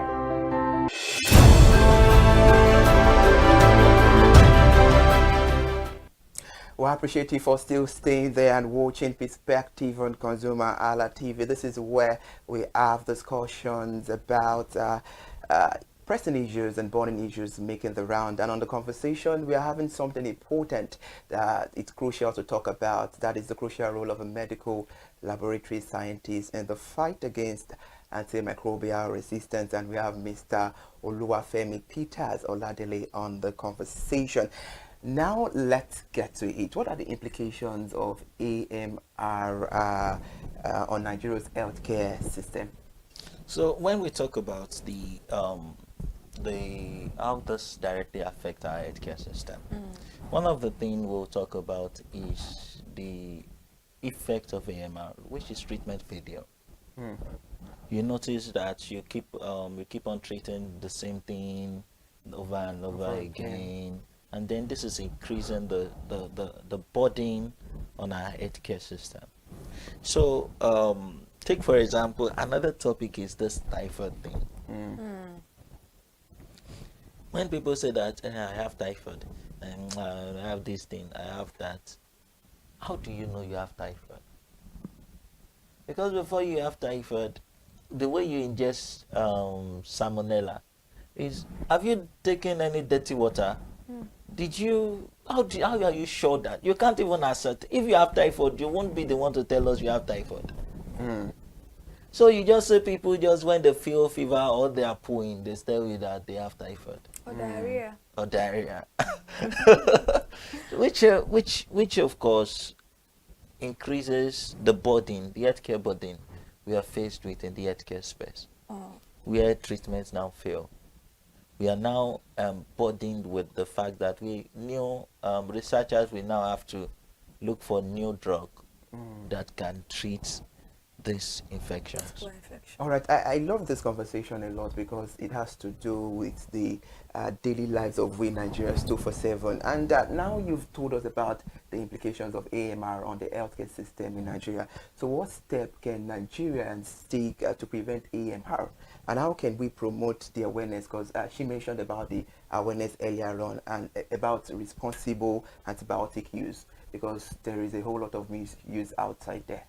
Yeah, that is why I must commend platforms like ConsumerHalla TV, which gives the privilege to put out this information there, because they say knowledge is power. Yeah, it is. More of these things are health behaviors that we've learned over generations. You see your mother treat any small thing, gives you anti-malaria, gives you one dose of antibiotics. When you give birth to, you believe that that is the pattern. And when you've seen it work once, you believe that it will continue to work. So it is on every one of us to put out that information. Like, I must commend you telling your friend about the need to go to the hospital to get tested, to get proper treatment. And then I must commend also you giving your mother a feedback that, okay, this is what I went through. Till now. But believe me, you've passed the message. They don't listen. These are our mothers. They don't listen. You tell them a lot of things, they'll be like, and your mom saying, you these children of nowadays. Since, do you know what's funny is that I feel like what you're saying is very true. It's like a generational thing. My mother did it, so why is it going to be a problem for me? This issue of dusting powder, all this rub for children. If I tell my mother, when I give birth, you will not shake my baby because of shaking baby syndrome. She doesn't believe any of that. Didn't I do it for you? You know how did you? Did you die? You tell me, shock, like, you know all those. They are very funny that there are things that, and I now explain to that. Do you notice that the mortality rate in the country has dropped? Because people that are giving birth after you guys are more aware. You can't compare the mortality rate of when you were giving birth as at that time, even up to 2007, compared to it now.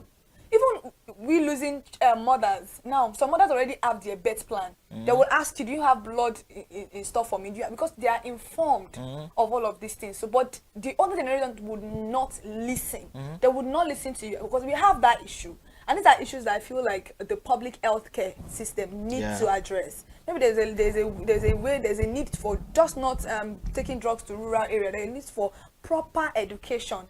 And I love the fact that you came here this morning to address people, to let them know that this is what is going on in the country. You having your baby on the same bed with you is as you saying that you want to just kill that child. God forbid, a lot of people's children die. You just see them, we slept together yesterday, now what happened? You might have rolled, or the people might have rolled and suffocated, but they don't understand any of this because they've been doing it, and so it is very, very safe and practical, which is not always like that.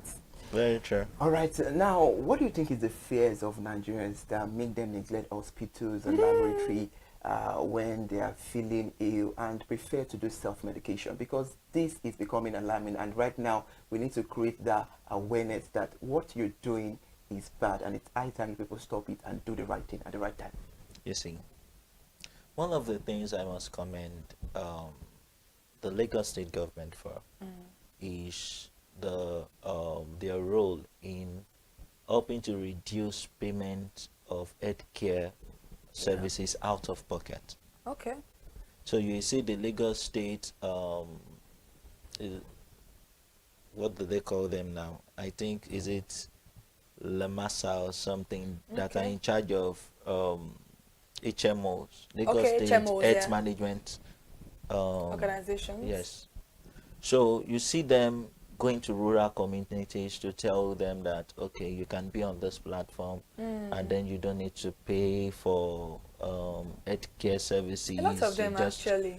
so, Niger girls, I've seen a lot. Yeah. So one of the major contributors for people not patronizing it's money.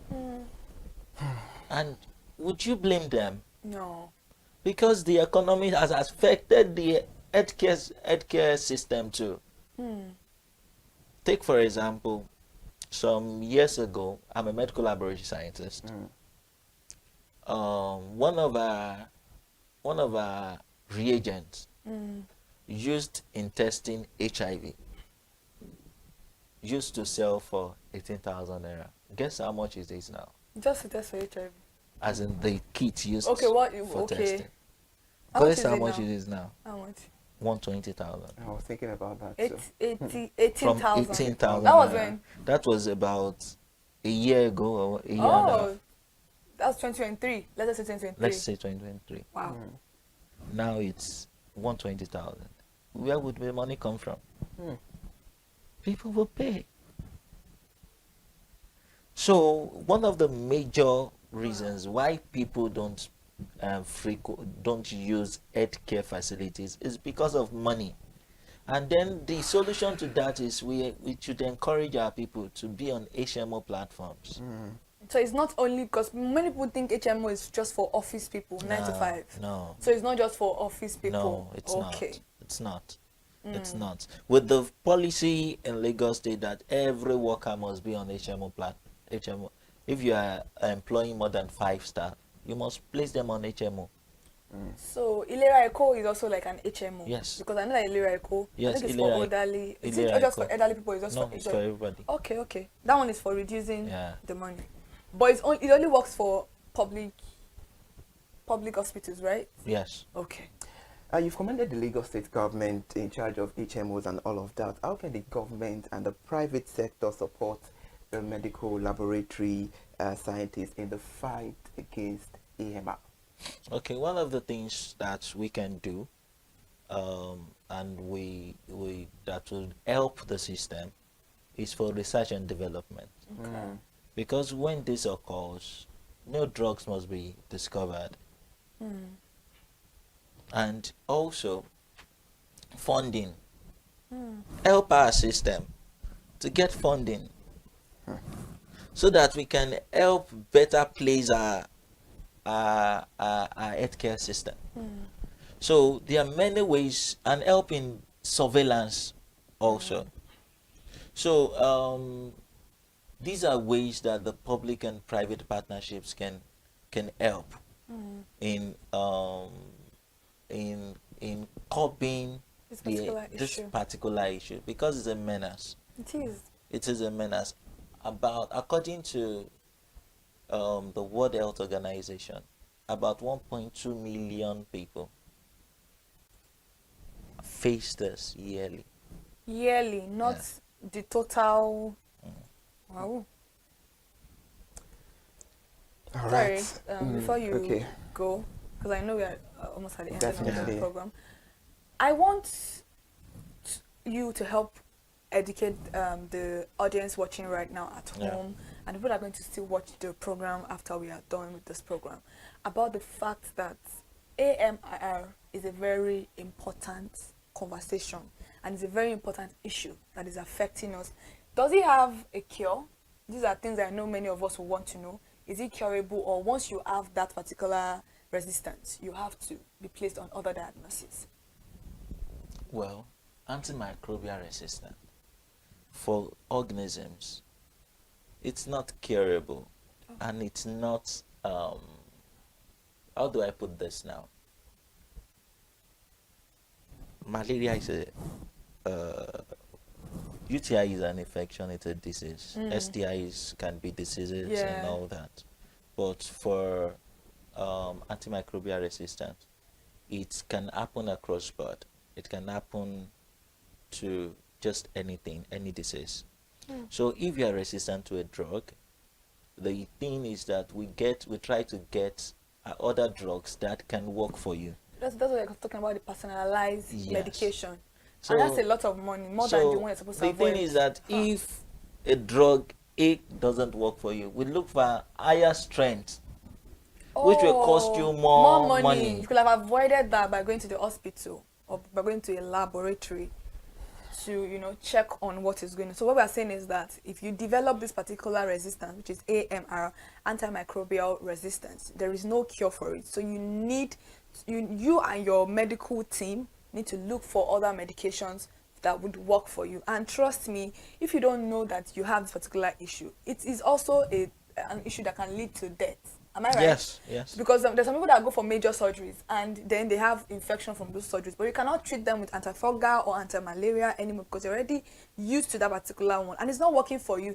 And these infections can be, you know, a facilitator of death. A lot of people have died due to this particular issue. So that's what we are talking about this morning. All right, Thank interesting. You. Now to brush things up because we have to round the conversation up this morning. What message would you like to convey to Nigerians about the importance of the medical laboratory scientists in combating AMR? What I would say to us is, beyond seeking medical attention, make sure that when you have things like UTIs, get tested. Exactly. Because that's the only way you can know what drug will work for you. That's true. Drugs is not one shoe fits all. It's not one shoe fits all. The same this infection that person A has and person B has, maybe one of the drugs can treat A and not treat B. Really? So it's due to the exposures we've had over time. Okay. So the thing is, when you have you believe that you are feeling sick, seek proper medical attention. Please do. And then when you need to use antibiotics, your doctor needs to use antibiotics on you, get tested. All right, interesting. It's been a insightful and engaging conversation with the help of Mr. Oluwafemi Peters Oladele, joining us on Perspective Live in the studio this beautiful morning to talk about the crucial role of a medical laboratory scientist in the fight against antimicrobial resistance. And hopefully you've said all these things. I hope we, because I don't want to use Nigerians, because we all are Nigerians, so I hope we act swiftly to all these things, and definitely we might overcome the issue of AMR in Nigeria. It's a very beautiful conversation. Mr. Oluwafemi, thank you so much for joining us on the conversation once again. All right, we need to bring all things to an end on Perspective, another beautiful edition of Perspective. Will be back tomorrow. Remember, Perspective is where we talk about all the pressing and burning issues making the round. I am Iri Ayo Mikuleke. Bye for now, and do well to enjoy the rest of your day by being productive.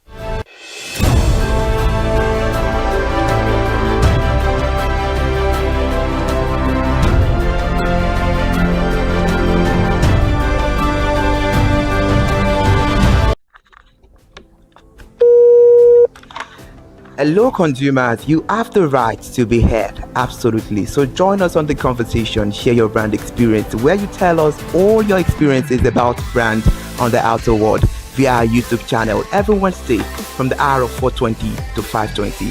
You can watch us via our YouTube channel, ConsumerHallaTV, and subscription is free. Follow us on all our social media platforms, ConsumerHallaTV. Share your brand experience. It's about storytelling. It's about experiences. Hello consumers, you're welcome to another exciting exciting episode of Consumer Voice on ConsumerHallaTV. I am Matilda Omenai. As you already know, Consumer Voice is a show where we'll be visiting different places in Lagos to check out people's preferences, hear what the consumers have to say about different leading brands that they make use of. Hello, it's your boy here, Iremofe Koforola, and you know what? They call me the AWUF General Overseer. Every day is a blessing and it is meant to be enjoyed maximally with AWUF packages that put a smile on our faces. And guess what? That is why this show AWUF is for you. You can get to know about trendy market slashes, promos, offers, and juicy deals that put a smile on your faces, and you can always enjoy them maximally. And you know one thing that is so interesting about this show? It is a blend of English and Pidgin. As I dey run you English, now I go dey marry am with Pidgin, make am spicy. So catch me every time on the show to enjoy more about trendy AWUF packages. Public service announcement. Hello consumers, I am Kikelomo Ajibola and welcome to the Scam Alert segment on ConsumerHalla TV. Scam Alert educates viewers about various scams affecting consumers. We learn tips on how to identify fraudulent activities and provide advice on protecting our personal information. We aim to raise awareness and empower viewers to avoid falling victim to scams. We cover various topics such as phishing, identity theft, fraudulent investment schemes, and many more. You want to catch up on how these scammers invade our lives? Join us every Tuesday by 12:30 p.m. for Scam Alert on our YouTube channel at ConsumerHalla TV. Subscription is absolutely free. And in case you're not following us across all our social media platforms, follow us on Instagram, Facebook, X, TikTok at ConsumerHalla TV. Don't say I didn't do anything for you this 20 Marketplace. We are taking you on a journey behind the scene of Nigeria's most vibrant market, from the sight and sound of the market to the stories of the people who makes it thrive. We will be sharing the untold stories that brings this market to life. Join us as we explore the history, challenges, and triumphs of the market vendors. We will dive into the daily lives of the conversations about all the burning and pressing issues making the round. Issues related to our economy and consumers. It's conversing, it's relatable, it's beyond interview. We have expert analysts who gives updated analysis about all aspects of a conversation. Join the moving train by subscribing to our YouTube channel, ConsumerHalla TV, and do well to follow us on all our social media platforms, ConsumerHalla TV. Stay informed. Thank you. I am Matilda Omenai. As you already know, Market Today is the show where we visit different markets across Nigeria, Lagos, to check out the prices of different things, ranging from household items to foodstuffs to cosmetics, electronics, every other thing. In a world of hustle and bustle,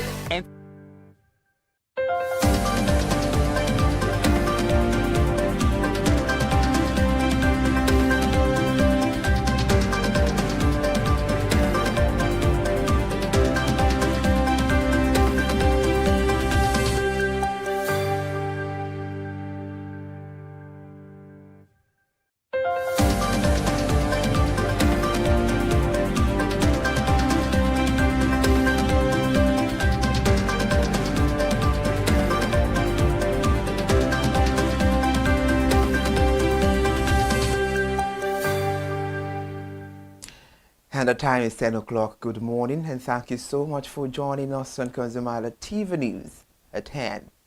I am Ire Ayomikule Ike. The federal government, state and local government councils shared a total of 1.928 trillion naira federation account revenue for November 2025, and this represents a sharp month-on-month decline from the 2.094 trillion naira that was distributed in October. And this was made known according to a press statement released yesterday by the Director of Press and Public Relations in the Office of the Counsel General of the Federation, Bawa Mokwa. The revenue was shared at the December 2025 meeting of the Federation Account Allocation Committee held in Abuja. The statement says the total sum of 1.928 trillion naira being the November 2025 Federation account revenue has been shared to the federal government, state and the local government councils. Analysis by Newsman shows that revenue was shared in November and it also fell by 166 billion naira from the 2.0 2.94 trillion naira that was distributed in October, and this represents a 7.93% decline month-on-month.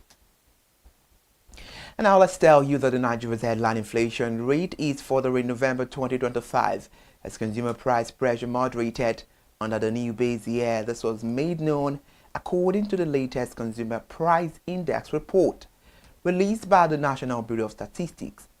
The NBS said the Consumer Price Index rose to 130.5 points in November 2025 from 128.9 points in October, and this reflects a 1.6 point increase month-on-month.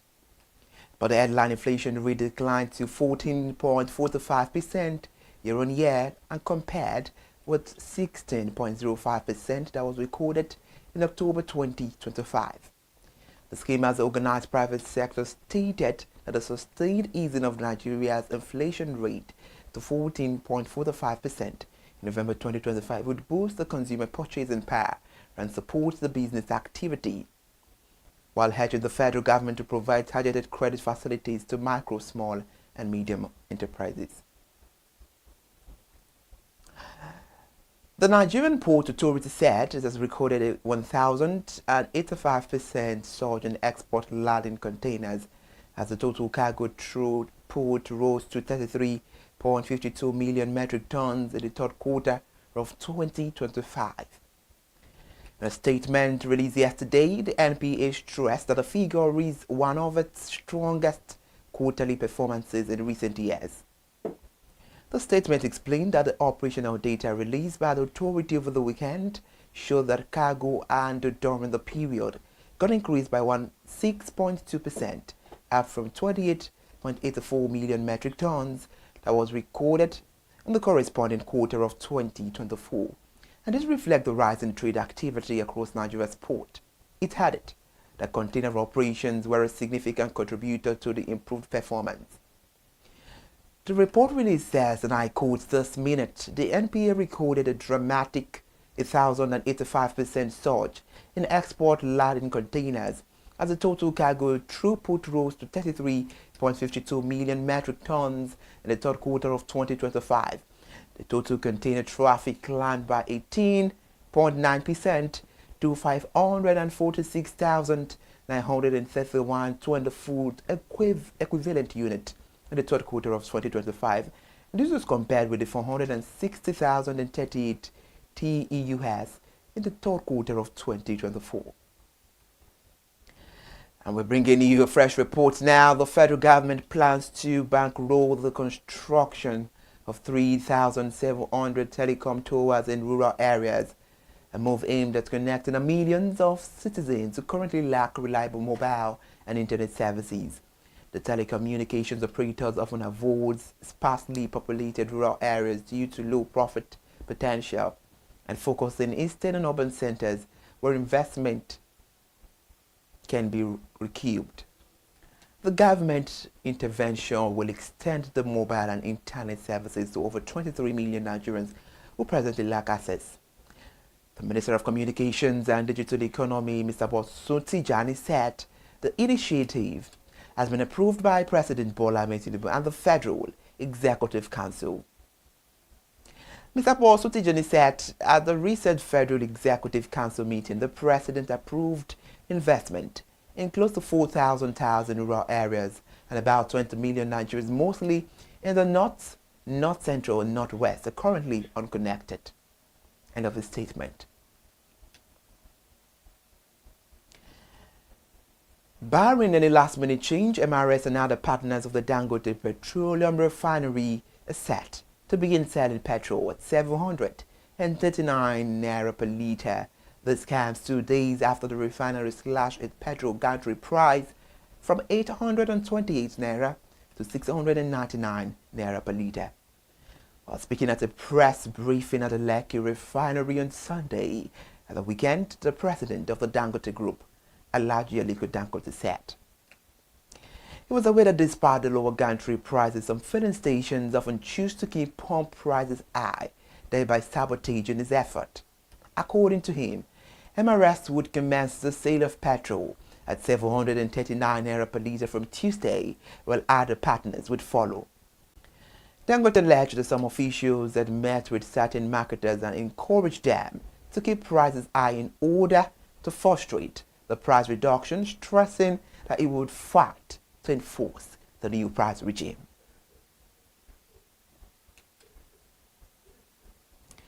The House of Representatives Public Accounts Committee yesterday summoned the management of Ibadan Electricity Distribution Company, the Benin Electricity Distribution Company, and Port Harcourt Electricity Distribution Company over the failure to remit more than 100 billion naira owed to the federal government.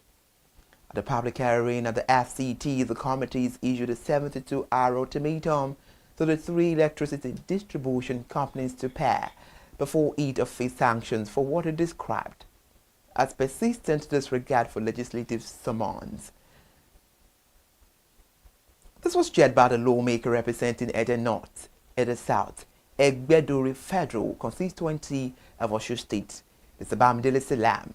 The decision followed the consideration of an interim report presented by the chairman of the committee's subcommittee, Mr. Mark Obeta. The summons is part of a broader investigation launched by the PAC on the 28th of August 2025 when 11 electricity distribution companies were invited to account for a cumulative debt of 2.6 trillion naira owed to the Federation account.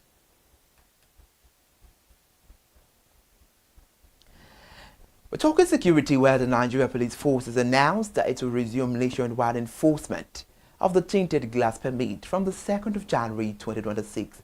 The announcement was made in a statement issued yesterday by CSP Benjamin Udenyi at the Federal Capital Territory in Abuja.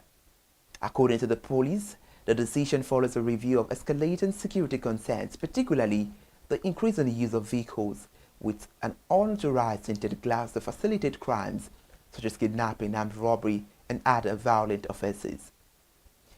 The police force noted that criminals had exploited the enforcement gap to conceal their identities, making the resumption of enforcement urgent and so necessary to strengthen the public safety.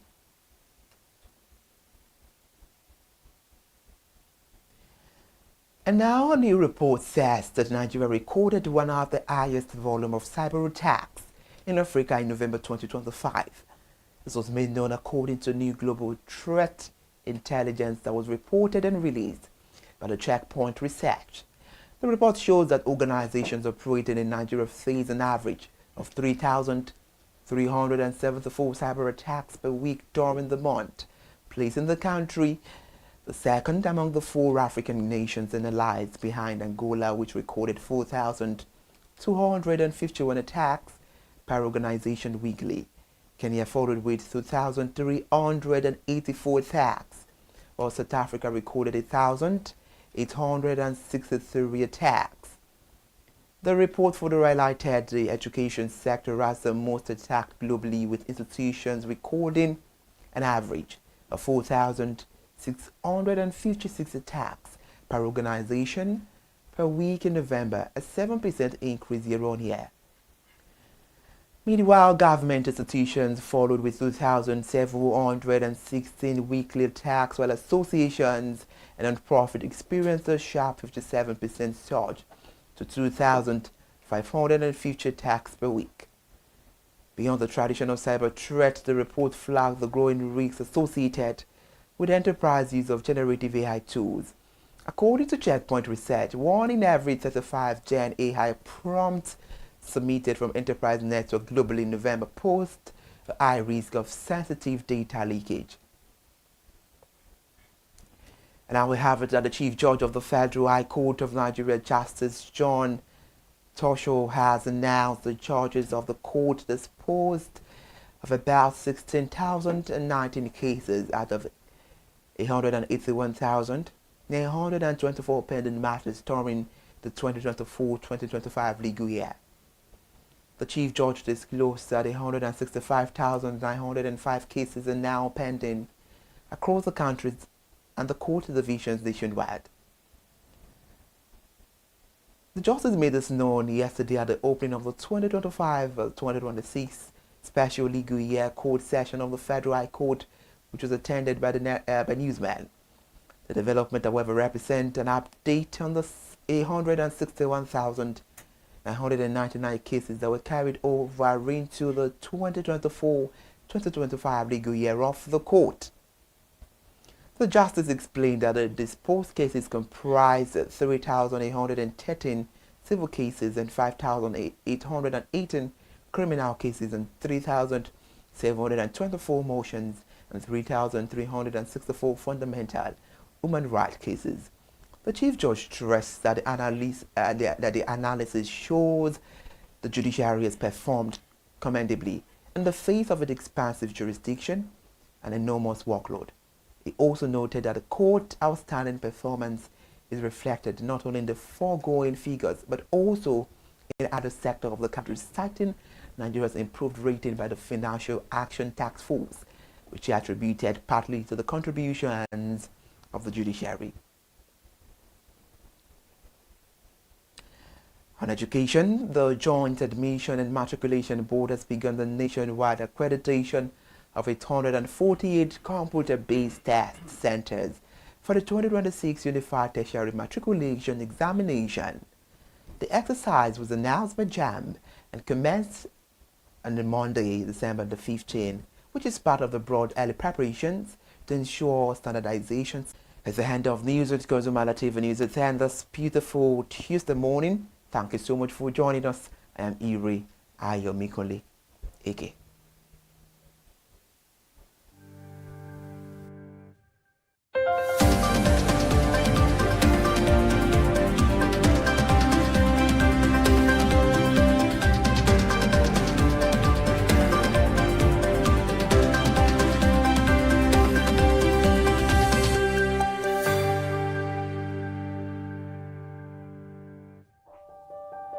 Hey there, do you know in the world today, everyone is a consumer, and as consumers, we all have the right to be heard. In Nigeria today, as a consumer, you have all right to product information, right to fair pricing, right to return goods, right to product labeling, right to fair dealings, and a lot more. Well then, have you heard about the new media channel? ConsumerHallaTV. ConsumerHallaTV. ConsumerHallaTV. At ConsumerHallaTV, our goal is to inform and educate consumers in Nigeria with insightful news alongside development within the fast-paced world of consumers through well-researched, specialized, and analytical content. Our vision at ConsumerHallaTV is to create an engaging platform that provides right connections for meaningful brands in Nigeria, thus creating a more caring world for consumers where business thrive. And guess what? Our ConsumerHalla brand is the first consumer complaint resolution portal in Nigeria, powered by a 72-hour feedback mechanism.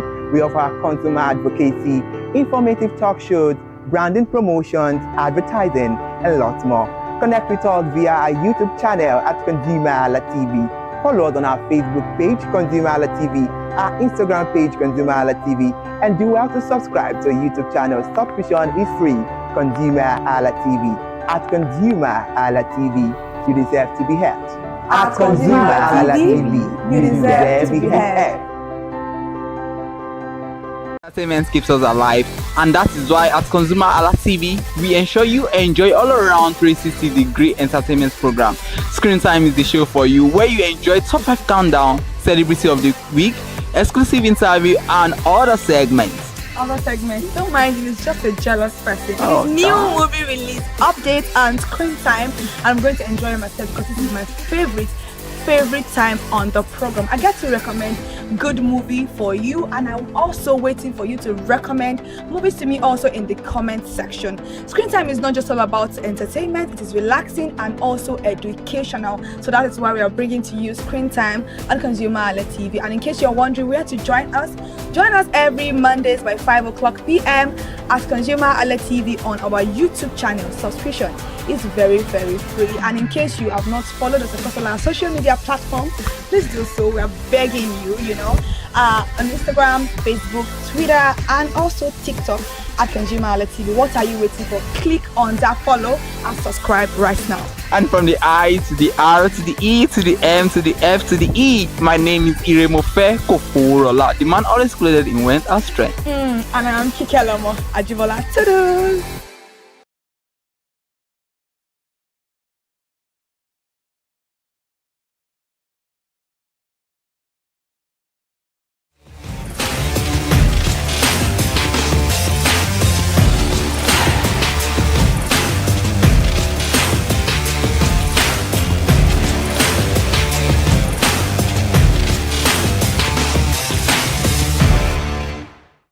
Hello consumers, the festive season is here. 30th December, holiday vibes, family time, and of course movies. Cinemas across all country are buzzing as people are already getting ready to unwind, catch up releases, new movies, and also have fun with their loved ones. I am Elizabeth Ebepe and I'm live here in Lagos, Nigeria. You're welcome to Consumer Voice on ConsumerHalla TV. Today we will be hearing directly from consumers about their cinema habits. Which movies are they anticipating to go look out for this season, and which actor or actress inspire them on the screen? What do they like and why do they go to this particular cinema to enjoy? Come with me, let's go hear from them.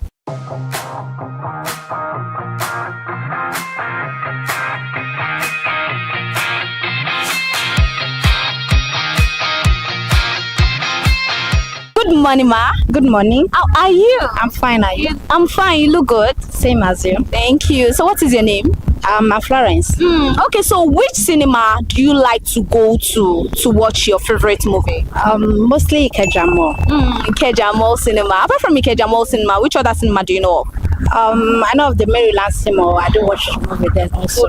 Okay. So now we know it is festive period soon. So, which movie are you anticipating to watch this season? The Warlord. Warlord. I actually anticipating to watch that movie. Okay. So, whenever you go to the cinema, who do you always go to the cinema with? Mostly my friend or one of my colleagues also. Okay, so is there a particular reason why you prefer Ikeja Mall? It's actually convenient for me to get there, so I mostly prefer Ikeja Mall. Okay, so who is your favorite actor? For now it's Adunlade. Is there a reason why you like him? I like his action, the way he puts every of his thoughts for his movie. So it's actually my actor for now. So if there is a word of encouragement to give to him, what would that be? I should keep up what he's doing, his hard work, his zeal, and also the way the charisma is. Should keep it up. So what is your plan for this festive season? Thank you, bye.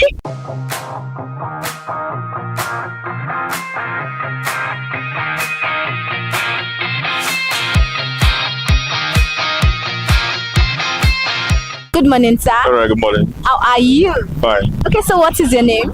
My name is Frank. Okay, so which cinema do you go to often? I use Silverbird here at Festac. So which other cinema do you know of apart from Silverbird? Oh, I know of Genesis, but I do Silverbird most of the time. Silverbird Cinema. Is there a reason why you prefer that? Availability.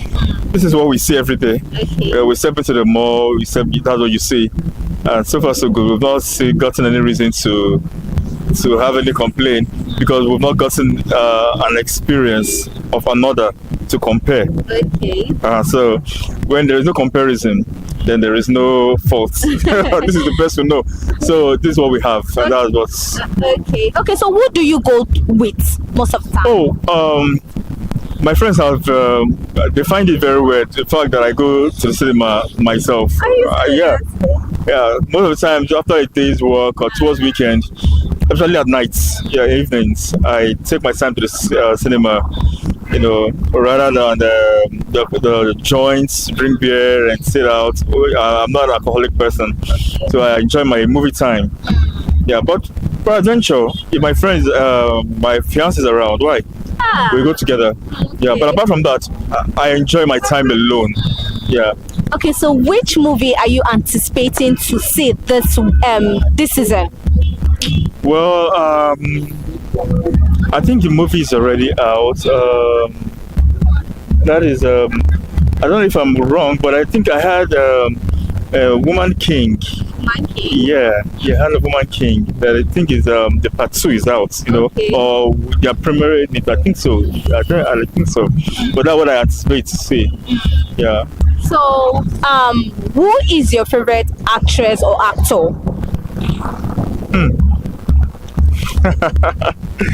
Favorites? Yeah. There is no favorites. What I look out for in a movie is the storyline. It's not there's no favorite actor or actress. Most of the time, even the lousiest actor or actress in a very good storyline is something. So for me, it's a storyline, it's a movie. Okay, if it is the storyline, what do you like to see in a movie that gets you captivated? Oh, the suspense, the adventure, and the adventure, the suspense, and the beauty of everything that is good in this world, should be appreciated in the movie. Okay, if there is one word you can use to encourage our actor and actress, what would that be? What word of encouragement do you have to give to them, or one message do you have to give to them? Oh, in all the projects in their art and in their work, please, our cultural heritage should be projected, and our morality should be held in high esteem. And even in any way they want to, show the other dark side of life, which some persons will say is the balance of life. There must be a dark side. Even if you show the dark side, but let it be very obvious of how that path leads. Dark never wins. So. Okay, so there is no any Nollywood movie you're anticipating to see this period? Nollywood. Yeah. Well, to be honest, I'm not. You say I'm not patriotic, but I'm not a Nollywood kind of person. Okay. Yeah, I'm really not. But you just talk about our culture and heritage. Yeah. Like A Woman King is also a Nollywood movie. I've watched that. Yeah. But when it comes to comparison, I dive into the Hollywood stuff. Okay. But I do watch our home movies. Living in Bondage was that's the part 2. Okay. Was something for me. The Woman King, which I just told you about, and some other ones. But these are the 2 that hit me. I told you about Living in Bondage. You see how it ended. You saw the storyline. Yeah. Woman Kings talk about the strength, even in a woman, and talk about African heritage as well. So you should understand what I'm talking about. So when it comes to Nollywood, so I didn't see much of Nigerian actors in but Yinka is doing so well. Diary of what's that? Funny listen. Diary of this funny. Diary of Jennifer Diary. Yeah, Jennifer Diary. Funke. Yeah, Funke. Yeah. Okay. So some of them like that. Okay. So I'm more of a Hollywood person. Thank you very much, sir.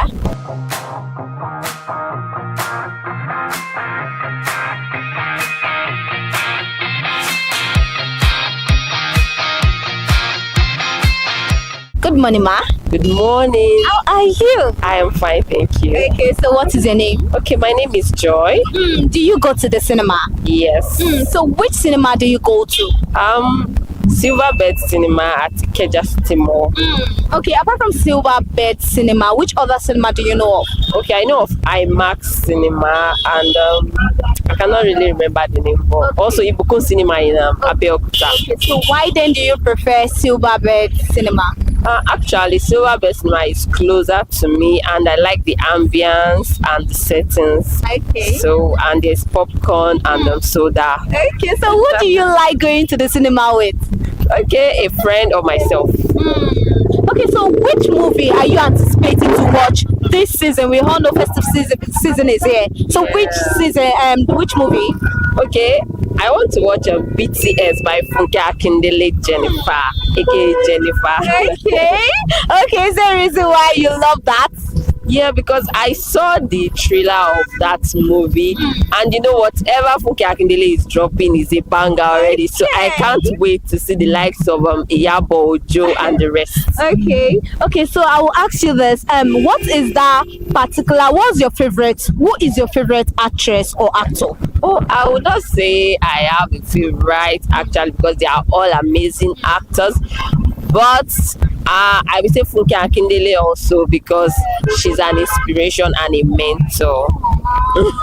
Okay, so on a scale of 1 to 10, how well will you rate all our production so far? Wow, I would say 10 over 10, because she has helped us to see that you can jump from one standard to a better standard, starting from the days she have been doing the Jennifer, from the video, like when we insert our discs into our CD, and you cannot compare that to now. You can see that the difference is clear. Every drop is a banger and a update that yes, something is getting better and better. Okay, so if there is one word of encouragement or one word to say to her, what would that be? I would say she should keep doing what she's doing. Okay, thank you very much, ma.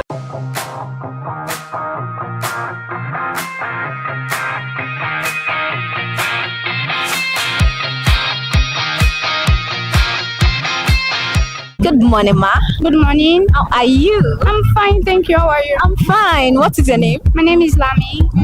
Okay, so which cinema do you love to go to? Or do you love going to? I don't know. Maybe IMAX. IMAX? Yeah.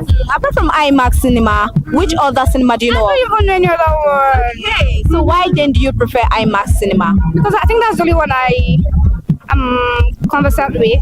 Yeah. So that's that one. Okay, so which movie are you anticipating to watch this season? You know, it's almost festive period. So which movie are you anticipating to see? Probably Funke Akindele Behind the Scenes. Yeah. Is there a reason why you want to see Behind the Scenes? Because it's Funke, so I want to see it because it's Funke, yeah. Okay, so who is your favorite actor or actress? Funke Akindele. Why do you love her? Because it's Funke Akindele now. So you don't have a reason why you just love her just because I just feel, I think she's in, maybe because of a unique way of producing and also acting. So that's Funke Akindele, basically for me. Funke, yeah. Okay, so before office break for the festive period, what other movie do you anticipate on seeing before? I don't think there's anyone in mind. Okay, apart from this one. Nigeria-based movie, right? Nollywood. I don't think there's anyone. Maybe Funke. Just Funke Akindele Behind the Scenes. Just Funke, everything just Funke. Okay, so if there's a word to say to her right now, what would that be? I'll just tell her, Mama, you're doing well. Just keep moving. You are here. Okay, so what is that fun thing you want to do this festive period? Just be on my bed and sleep. Are you serious? I'm working almost everything. I'm tired. We need a break, right? Yes, I just sleep. I just want to sleep like proper sleep. Okay. I need proper rest. I know, right? Thank you very much. You're welcome.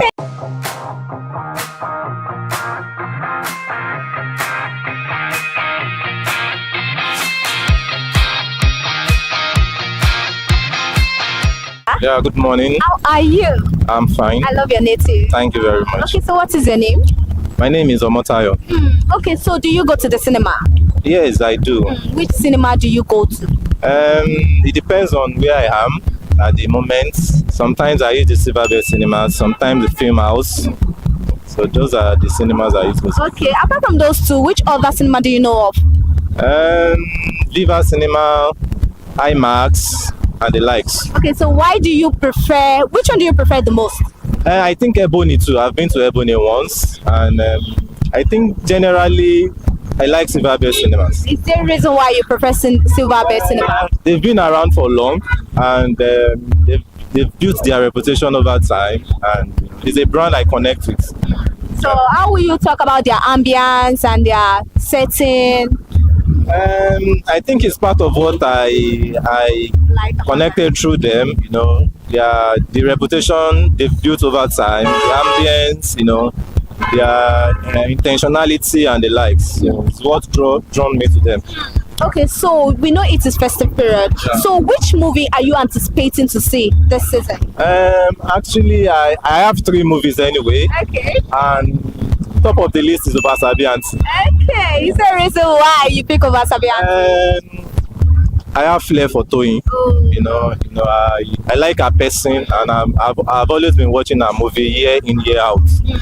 And I'm also looking forward to see Behind the Scenes by Funke Akindele, as well as Warlord. So those are the 3 films I have plans for this festival. Okay, so is there anything you like to see in movie that makes you feel connected?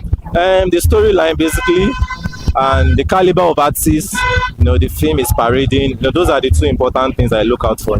So who is your favorite actor or actress, or do you have That's a very big question to answer.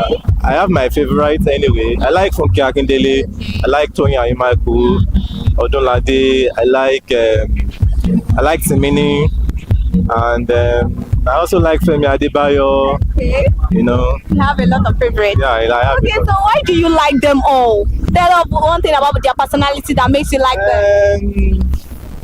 Okay, the likes of Femi Adebayo over time, you know, he has been pushing out interesting movies, you know, year in, year out, blockbusters. You know, the likes of Funke Akindele, you know, the box office queen, you know, and the likes of Toyin, you know. I like them all because of what they've been able to achieve over time. You know, the kind of quality movies they are doling out year in, year out, you know, it's what, you know, make me connect with them. So what if there's one thing you have to say to them, a word of encouragement or anything for them to improve on, what would that be? I think first and foremost we have to give them kudos, you know, for how far they've gone to push Nollywood to the global scene, you know, because I believe they still have a lot of things to do. You know, we are let me say we are getting there. Yeah. You know, I want a situation whereby Nigerian movies will be nominated at Oscars and eventually we get the award. So that is where I want Nollywood to be at the end of the day. But they are getting there gradually. So whenever you go to the cinema, who do you love going with? Most times I go alone. I go with friends, you know, families, you know. But there's nothing wrong in going to the cinema. Okay, so what's the plan for Christmas apart from movie watching? Nothing. I'm a Muslim, but along the way, I don't discriminate. Yeah. So when Christmas comes and any festive period, you know, we all bask in the euphoria of the festive period and all that. Okay. Thank you very much, sir.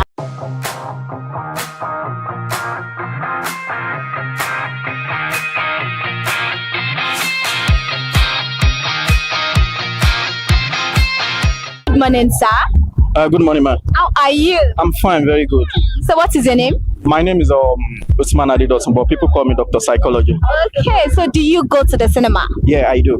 Which one do you go to? Actually, it's my first time, Silverbed. Yes. How do you get to know about Silverbed? He's a friend of mine that introduced me to Silverbed at Ikeja City Mall.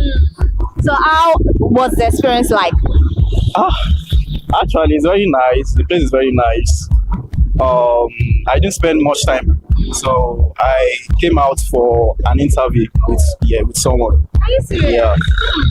Okay, who do you like going to the cinema with? You said this is your first time. Who do you come with? Is it my friend or my family? Who do you come with? My friend, actually. Okay, so which movie are you anticipating to see this season? We all know it's the festive season already. Behind the Scene. Behind the Scene, why? By Funke Akindele, because she's one of my role model, yes. Okay. Funke Akindele is one of my, I do really like her. If you check my TikTok, I've talked about her. Oh wow. Yeah, so that's it. Okay, so on a scale of 1 to 10, how well would you rate our production so far?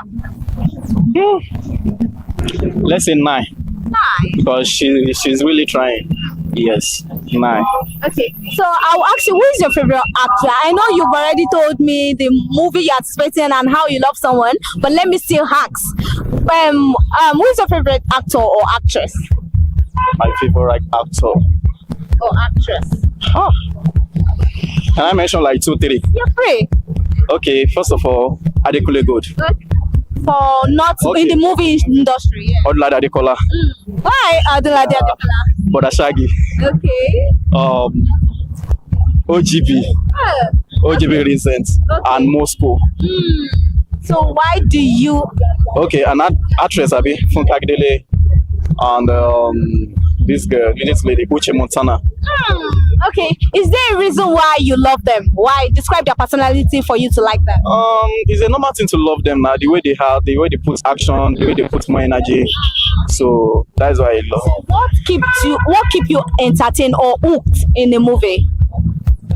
What is that thing that keep you hooked in a movie that this is why I love this person when this person takes this role? What's that thing that keeps you hooked in a movie whenever you're watching a movie? Odlade Adekola. The way he acts with action. Okay. That's why I like him. So what about Funke Akindele? Funke Akindele. The first time I like Funke Akindele is this one of our movie Omogeto. That is when I love her. Okay. Because the way the saga, all those what they used to call it, the action, ghetto vibe. Yes. Okay, so if there is one thing you have to say to your actor and actress that you love right now, what would that be? What message will you be giving a shout out to? What message will you be telling them? An advice. Yes, or if there's one thing you would like them to improve on, or you want to give them a shout out, or you want to give them a word of encouragement, what will you say? They should keep pushing. Yeah, they should keep pushing. Let me just give an advice to the audience. Your potential is in you, so don't hide your talents. So just keep pushing. That's nice. Yes, that's it. Thank you very much.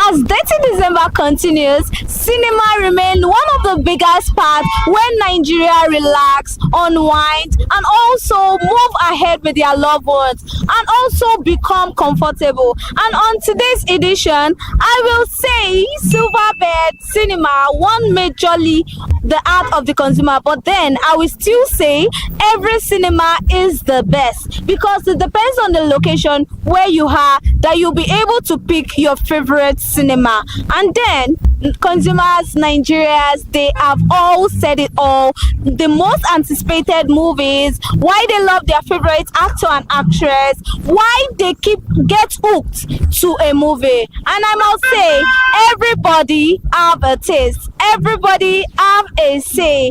And because it is festive season, we ConsumerHallaTV, we are wishing our consumers happy Christmas in advance, because without you, we won't be here. Thanks for tuning in. Thanks for always sticking to our episode, and thanks for always being more insightful and educative edition. And like I say, you are the real VIP. And that will be all on this edition of Cinema 30 December. Having fun, family tribe, holiday vibe with the family. Till I grace your screen again, I am Elizabeth Abefe, and you are watching Consumer Voice on ConsumerHallaTV. Bye for now.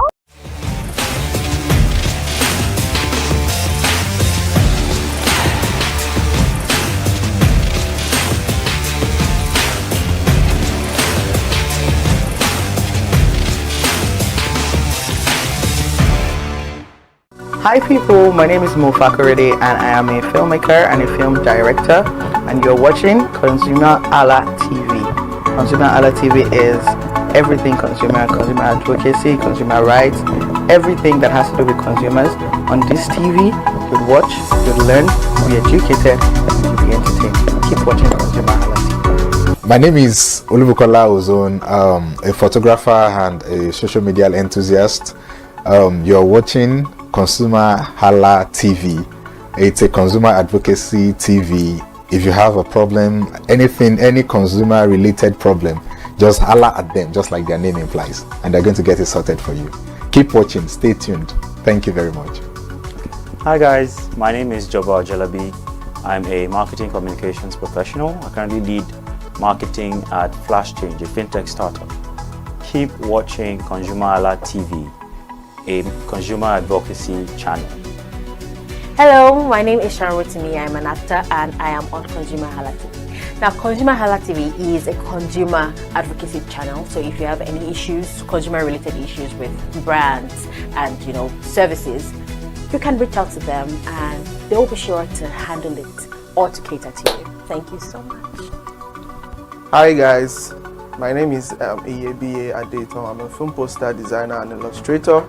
This is ConsumerHalla TV. It's a consumer advocacy channel. We show content on consumers-based news, entertainment, and all of that. So I urge you guys to stay tuned to ConsumerHalla TV. My name is Anoluwapo Alao, a sales consultant for Star Times Nigeria. This is a ConsumerHalla TV, where they discuss anything consumer needs and get knowledge about anything about consumer.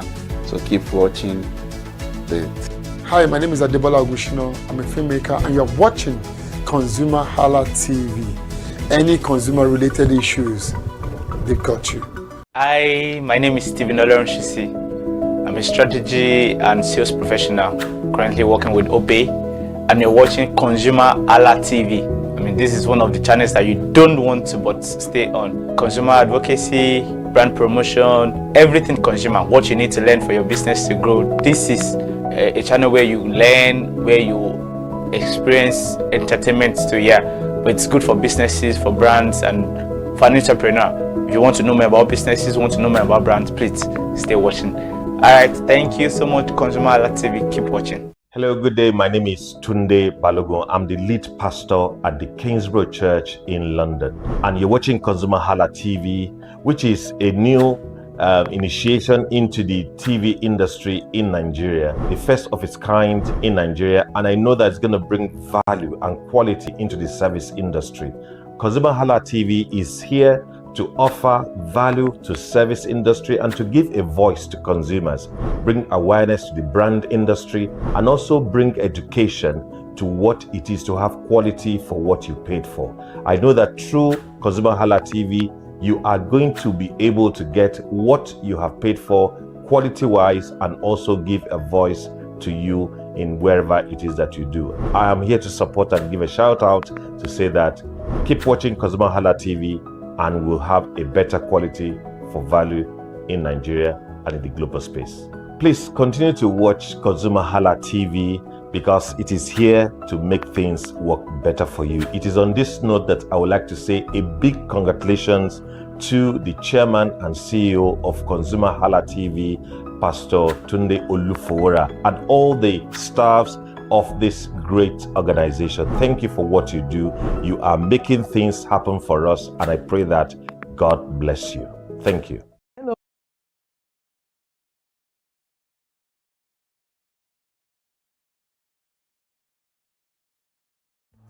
My name is Tunde Olufowora, and I'm the CEO of Van Eyck Communications.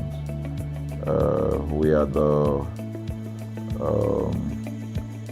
we call the publisher or the owner of the new initiative called ConsumerHalla TV.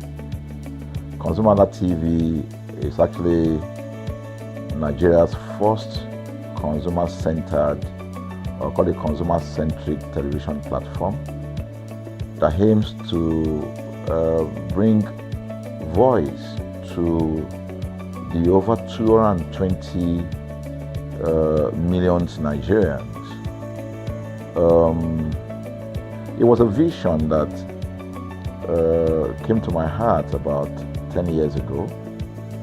I remember that I was traveling. I traveled out of the country, on airline, and I had this unpleasant experience.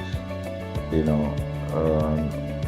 was a trip to an African country, from Nigeria, and I actually went with a local flight from Nigeria. I wouldn't want to mention the name of the airline. And then it was to South Africa. And we landed in South Africa. And let me just paraphrase it. When I was coming back, I had some money, some dollars, and that someone had given to me to hand over to another person in Nigeria. So I wanted to help out. I didn't want to carry the cash on myself. So for whatever reason, I opted to. I had a small case, and I felt that it was safer for me to put the money in my luggage. So I put it in a safe place in my luggage, got everything intact, and I checked in my luggage. My arrival in Nigeria, I was standing and was waiting about the carousel just so that I could pick up my luggage, and then I was there for 1 hour and waiting for my luggage. I didn't know that my luggage already arrived, and it was one of the luggage that was moving around on the carousel. So after about 1 hour wait, I looked to my left and my right. Almost everybody had gone. I think there were just about 2 or 3 left. So I beckoned on the woman that was on my side, and I noticed she was really in tears. Madam, what happened? She said, her bag has just been torn and a lot of things stolen. So I said, well, I've also been waiting for my own. She said, you better go and check those luggages there. Maybe yours is one of them. And lo and behold, I went around there. Mine was one of them. By the time I got it, everything inside my luggage was gone. All the valuable things there were gone. To cut the long story short, we felt there was need for us to report the case, at least to the airline. It was in the night, about 8 o'clock or 9 o'clock. We went in to go and see the officer that was in charge. As soon as we got in there, the officer said, "Oh, so sorry, but you will have to go to our head office in somewhere in Victoria Island, to lodge a complaint." Okay. So the next day we went to the Victoria Island and we lodged a complaint, and that was it. And since that day, I'm talking a story of over 10 years ago, I didn't get a call, not even a call from that airline to talk to me about what happened to my luggage. Now, about a month after that trip, I had another opportunity to travel out of the country. This time around, it was to the US, and it was an official assignment. And I flew on, I will mention the airline this time around. I flew on a BA.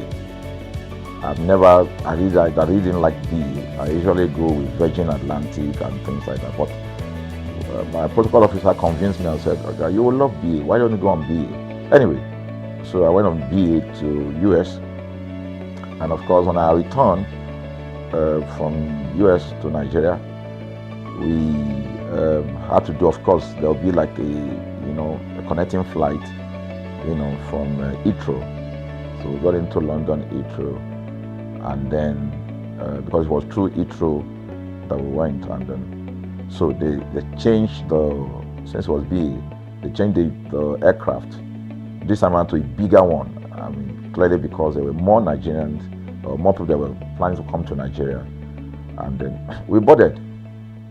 Not quite 10 minutes into the flight, in the air, the aircraft started malfunctioning.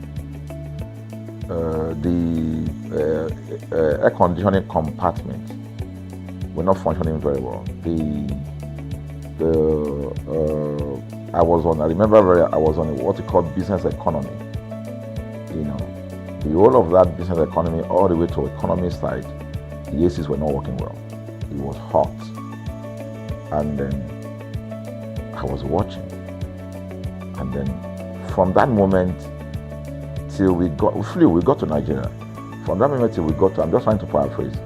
From that moment till we got to Nigeria, I could remember very well how many times the pilot broken into conversation and had to apologize and say, we're really very sorry about this. He was giving us almost every 10, I could almost say almost every 30 minutes. There's always a kind of update. So sorry, this is what we're doing now, this is what we're doing. While we were on that journey, I also remember an incident. So they came, the crew apparently couldn't resolve they couldn't manage the crisis or what was going on about it. They couldn't fix it. So they come up and said, we're so sorry, but for all the inconvenience, we're declaring, free lunch, free whatever it is you want, you can get. So trust Nigerians, you need to hear how everybody were jubilating, But something struck me. The experience I had just about a month before, and this experience, somehow I started comparing them. I was trying to see how this matter will be managed. Again, to cut the story short, we landed in Nigeria on a BA. Before we landed, the pilot announced and said that for the inconvenience, they will be giving a voucher of £50 to everyone that flew on that aircraft. I thought it was a joke. I mean, it was my first time with BA, but for what I knew or know of the British man would never even play with his 1 penny, talking of £1. So I felt that must be a joke of the year. So we left. I got back to my office. I think it was just about a week after. Our officer, our guys in our mail room came up and said, "Oh, you have a parcel." So I said, "Parcel? Yeah." So they bought this parcel wrapped. I opened it and boom, I bought the document out. It was the £50 voucher from BA. So what's the tenor of this story? An experience with one airline was terrible. No apology. An experience with another one, even though it was a bad experience, but it was very managed, well managed. So managed that even if we have suffered anything in that aircraft, you probably, for the sake of how they manage it, will have forgiven them. So that was how this journey started. So I started thinking, my mind, this is what we go through in this country. But are we different from other nations? So God put in my heart the idea of ConsumerHalla. That's why the Hala came with consumer. And we started that journey about 10 years ago. We started by creating a platform called ConsumerHalla, where consumers, so I discovered that Nigerian consumers don't have a voice. So things happen, and that's it. We live with everything. So we've started the journey from creating the platform. We have an app, we even have a magazine, and we thought we could move it from that to the next stage, which is the television. So the TV today, has come.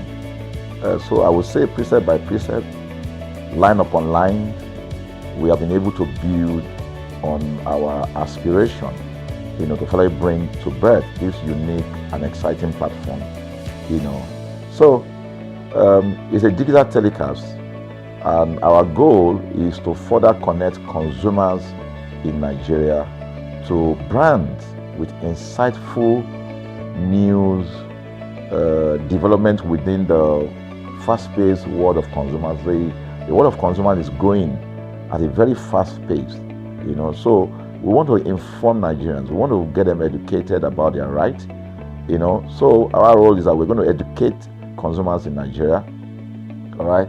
So by bringing them specialized and what you call analytical, research-based content generation that will inform, educate, sensitize the audience, So that's ConsumerHallaTV. So I call it an offshoot of our ConsumerHalla brand. ConsumerHalla brand actually was the first consumer, we call it the first complaint consumer complaint resolution portal. When we started it about 10 years ago, or about 7 years ago, it became the first complaint resolution portal. We created it so that Nigerians can actually lodge complaint on that portal. We spent a lot of resources to build a very robust platform where today, if you have any complaint, about any brand, any leading brands in Nigeria, and you go on that platform, you can actually click, just a click, you can find the brand, you can actually lodge your complaint, and once you submit it, that complaint will be routed to that organization, and within 72 hours, we will obtain feedback for you. We build it in such a way that we have connection to almost all the organizations, and it's been working. We've resolved several complaints for people without having to charge them any penny, because the idea is not to charge. So what we have done with ConsumerHalla TV is to take it to the next level. So we hope to change the narrative. We want to give the right direction. Nigeria has the largest consumer market in the world, with a population of over 220 million people. Why should we be the one that is suffering the most? Everywhere you turn to, it's as though Nigerian consumers don't have a voice. You're traveling, you buy a ticket. For whatever reason, an airline will wake up middle of the night,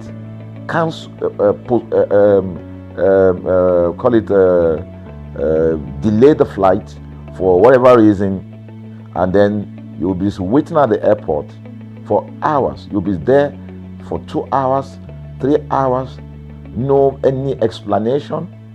Then while you're there, they can even wake up and say, oh, flight has been cancelled. So everybody carry their luggage and go home. Nothing happened. Of course, things are changing. We must commend government, because government is beginning to wake up, but there's still a lot to be done. And we believe that we can help to make, bring about those right changes. So we offer deliberately, part of what we do is that we also offer advocacy. All right. We're not just an advocacy organization, but we offer advocacy. We have a legal team. We have lawyers that are registered on our platform. All right. That can also take up cases. Okay.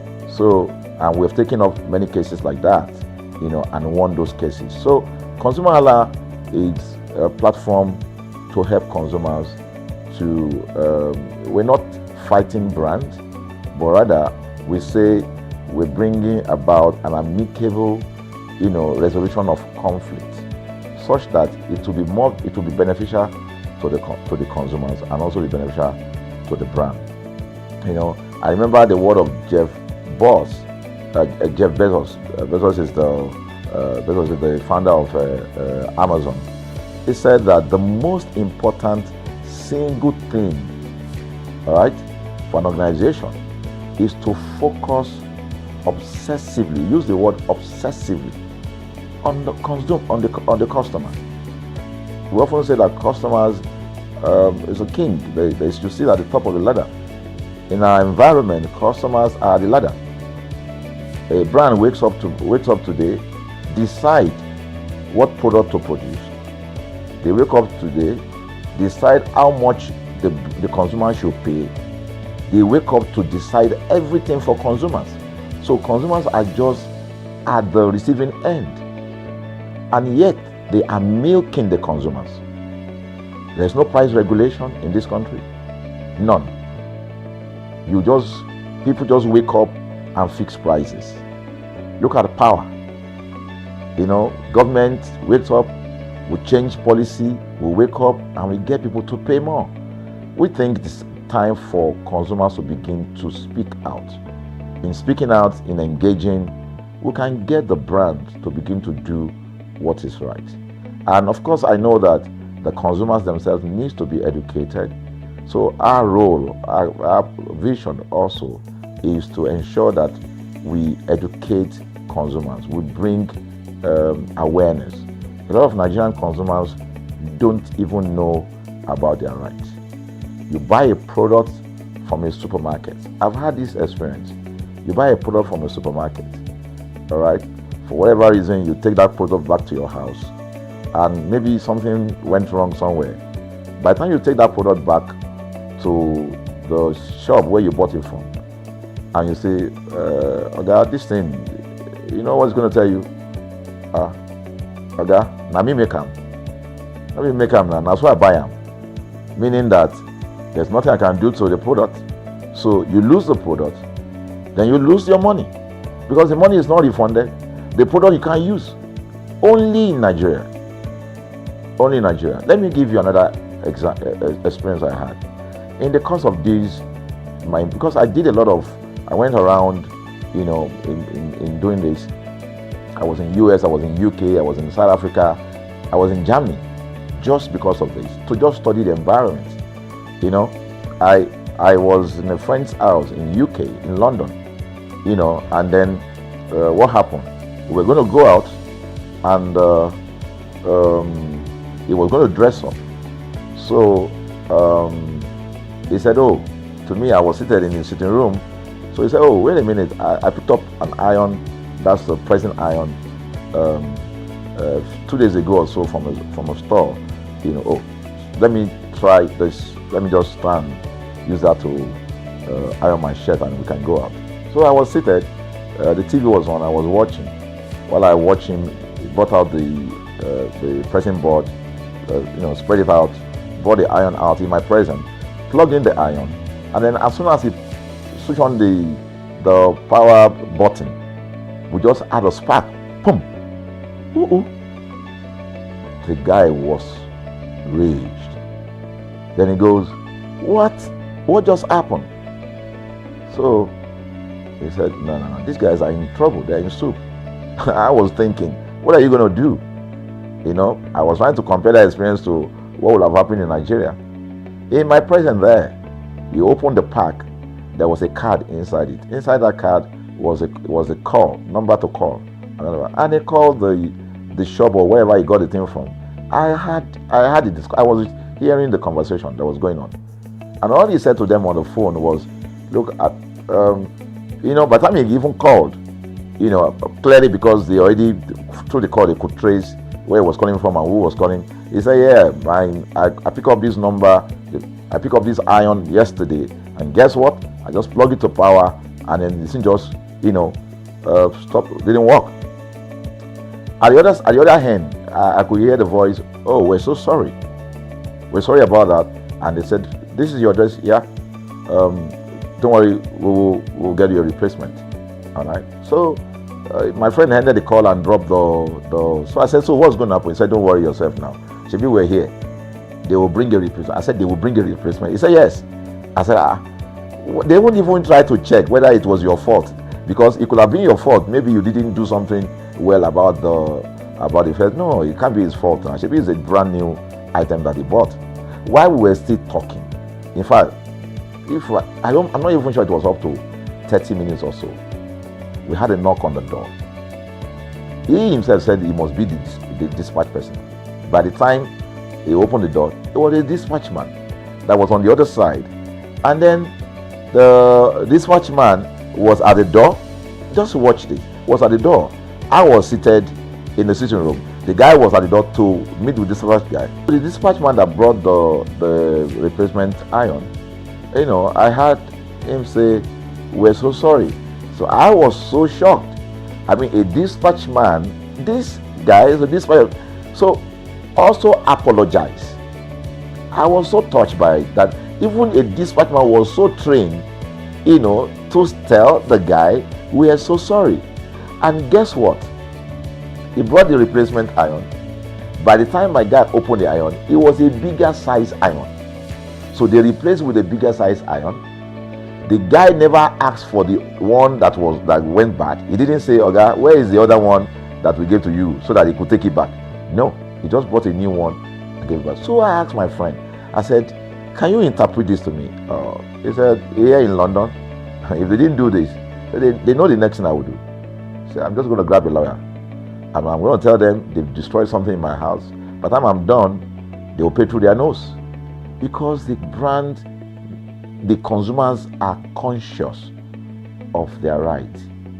In Nigerian consumers, even those who are aware, won't even take the battle up.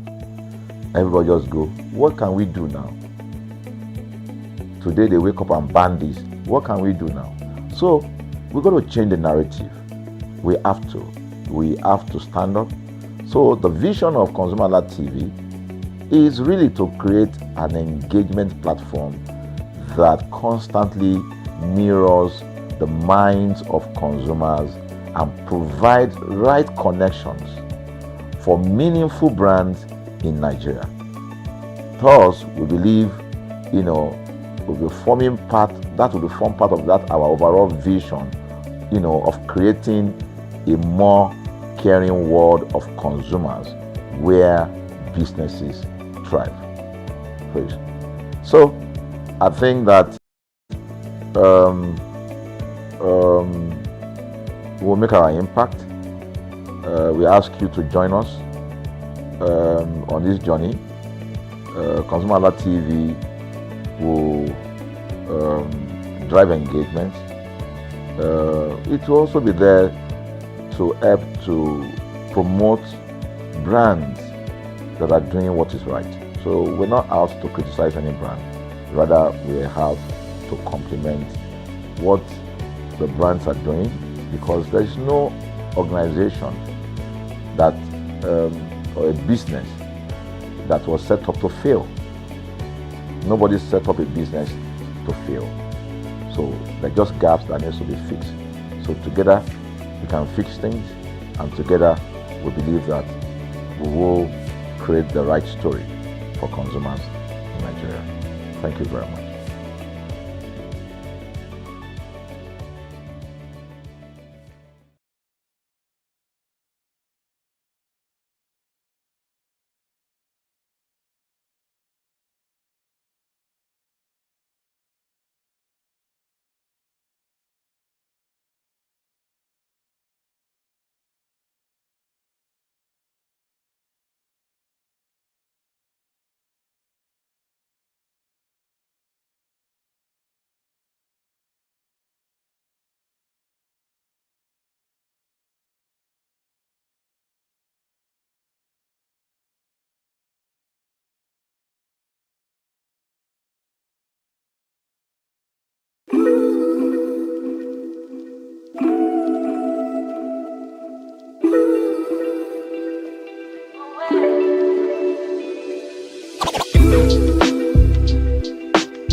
Good morning, Nigeria, fellow consumers. A beautiful morning to you all. Thank you so much for joining us. Welcome to Consumer Watchdog on ConsumerHallaTV. On the program, we dissect and we break down consumer right, consumer protection, and consumer safety. We advocate consumer right every single day on this program. So if you want to stay informed, grab your breakfast, sit back and enjoy the program. I am Ire Ayomikule Eke. Once again, thank you so much for joining us. We're focusing on consumer rights on today's edition of Consumer Watchdog. And consumers have a range of rights depending on a country's law, but the commonly recognized rights include the right to safety, the right to information, the right to choose, and the right to redress. Some legal framework also include right to consumer education, representation, satisfaction of basic needs, and a healthy environment. But today we're taking a deeper look into safety. We all know safety is protection from harm, danger, and risk, and making sure people and assets are well secured.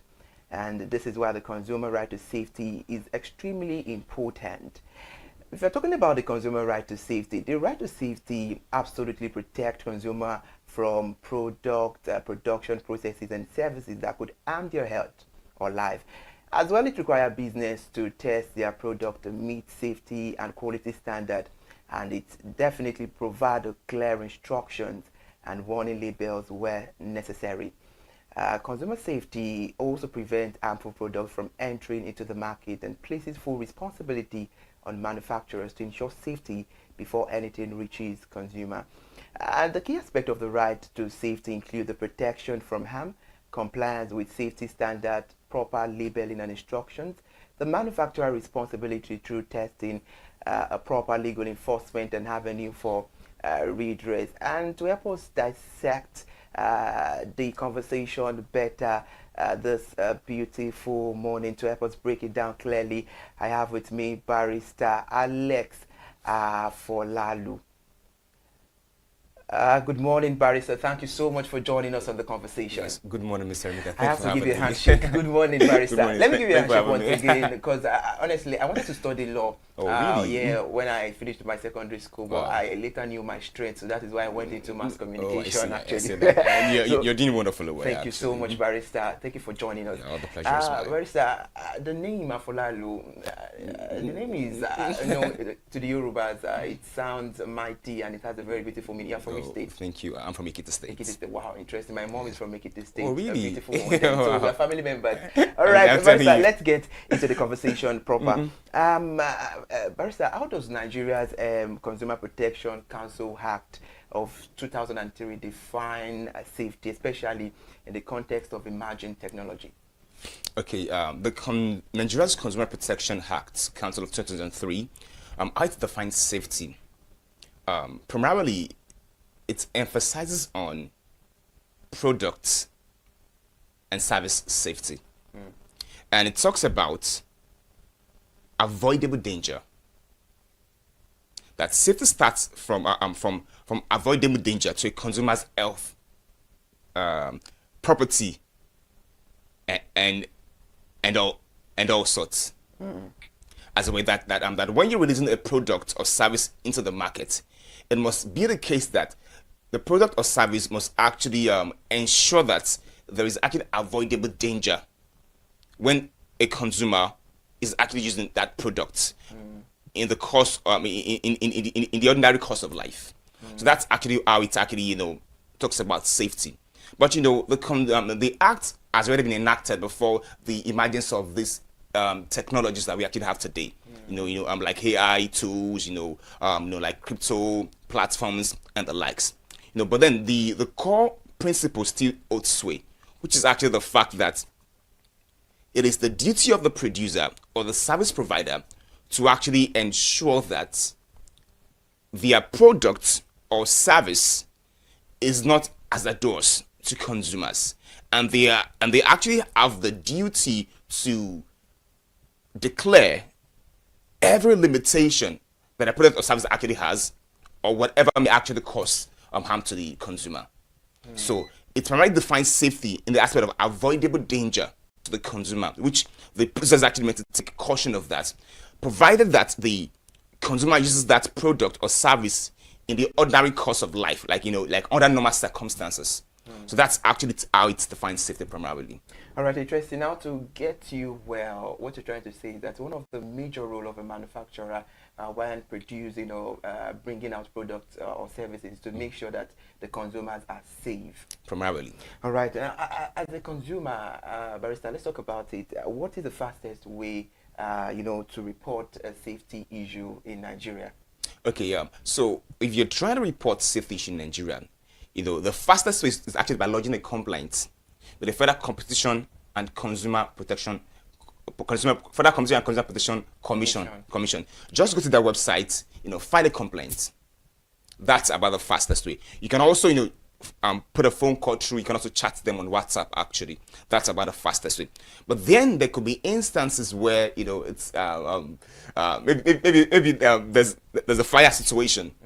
As a way. Now, in that instance, you can actually call it 112. You can call it an emergency number. Then afterwards, you can now go ahead and actually file your complaints. More often than not, they always follow through on complaints filed. All right, Barrister, let us be realistic here. We've seen a whole lot of situations whereby a lot of consumers, they've come across videos like that on the media, whereby they will come saying when they were in issue, they had to call all these FCCPC, they called all the rights commissions, but they were not yielded to their call. And if at all they attend to where the emergency situation is, they come late. What are the factors making the FCCPC and all other commissions related to consumer lacking behind in the aspect of making sure they get to the consumer at the time when the consumer needs their help? Well, we must actually come to the realization of the fact that the job of the FCCPC is not that of emergency, in honesty. Now, when you file a complaint, the first thing they will do is investigate the complaint you filed. It's going to take a process, primarily. Actually, now, I mentioned something earlier that in the event where it is actually an emergency situation, what you want to do is to reach out to an emergency agency, an agency that can actually respond to you swiftly. Now, let's say a fire got out in a particular building by the use of a particular product. That's not the time to reach out to FCCPC. You want to recall the fire service, and you want to gather evidence of the fire gotten out. Then afterwards, you can now go ahead to file a complaint against that product, against that service, or against that complaint as a way, So it is important for us to actually put our priorities in order as a way, So when you file a complaint, it's just a matter of time. I've never had the opportunity of filing a complaint before, but I can tell you categorically that more often than not, they will actually get back to you. All right, interesting. Barrister, when we're talking about consumers, we're talking about what they consume is a two side of a coin. Okay, beautiful. Either it's product or services. Yeah. And now we're still talking about safety, but let's look at safety in a different angle. Talking about services this time around. On November 18, there was a news that went viral, and it was reported that the social media activist, a very dark man and comedian, Mr. Jollof, may face criminal prosecution after a clash aboard United Nigeria Airlines flight on Monday, November 17. And there was commotion on their Sabah Lagos flight after an argument escalated, which definitely led into a physical fight. And there was a viral video that showed crew members and passengers rushing to intervene as both men exchange blows and the altercations in the plane. I'm very sure you came across that video, and Very Dark Man himself confirmed the video on Facebook, because there were a lot of speculation, maybe it's AI or something, and Mr. Jollof himself came out to tender an apology. Yeah. Now, let's still on safety, especially the legal angle here. Under Nigerian law, can disruptive passengers be persecuted, and what specific legal sections can be applied in the case of VDM and Mr. Jollof? Okay, yeah, that's a very robust question. And I must actually say that when it comes to safety in Nigeria, we have a robust legal framework that actually protects consumer in every aspect. Whether we are looking at products or we're looking at services, or whether we're looking at health safety, the consumers are protected, in different ways primarily. So with respect to the case of VDM and Mr. Jollof, let's start with the Civil Aviation Act of 2022. Now, Section 85, subsection 1 of that act actually talks about interference.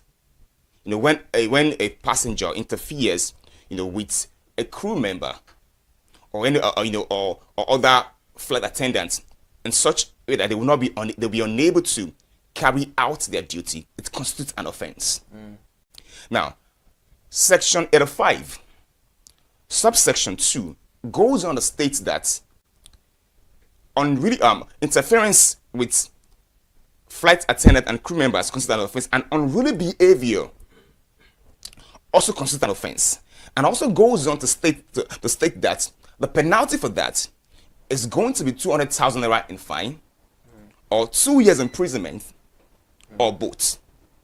And now, Section 85, subsection 3 also went on to actually state that the pilot in command, So it's 85 section 3 and 4. Because the pilot in command has the authority or the right to deport them and actually hand them over to appropriate authorities, appropriate law enforcement agents, and all.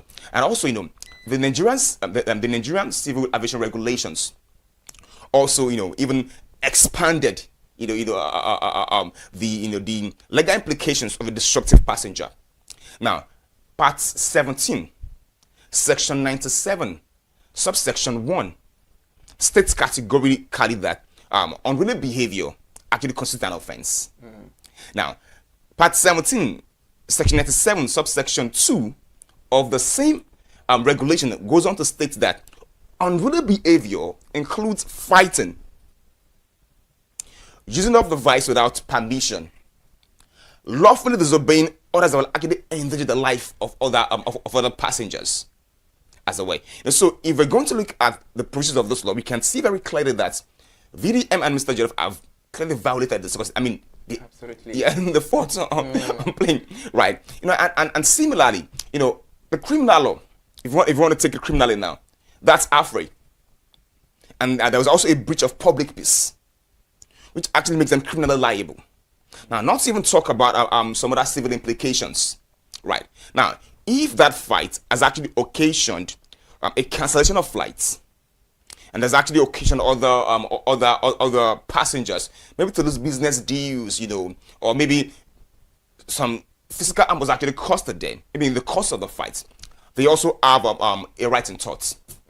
They can pursue a civil action against them, and also join the flight, the airline as a party. All right, interesting, Barrister. Now let's look about this.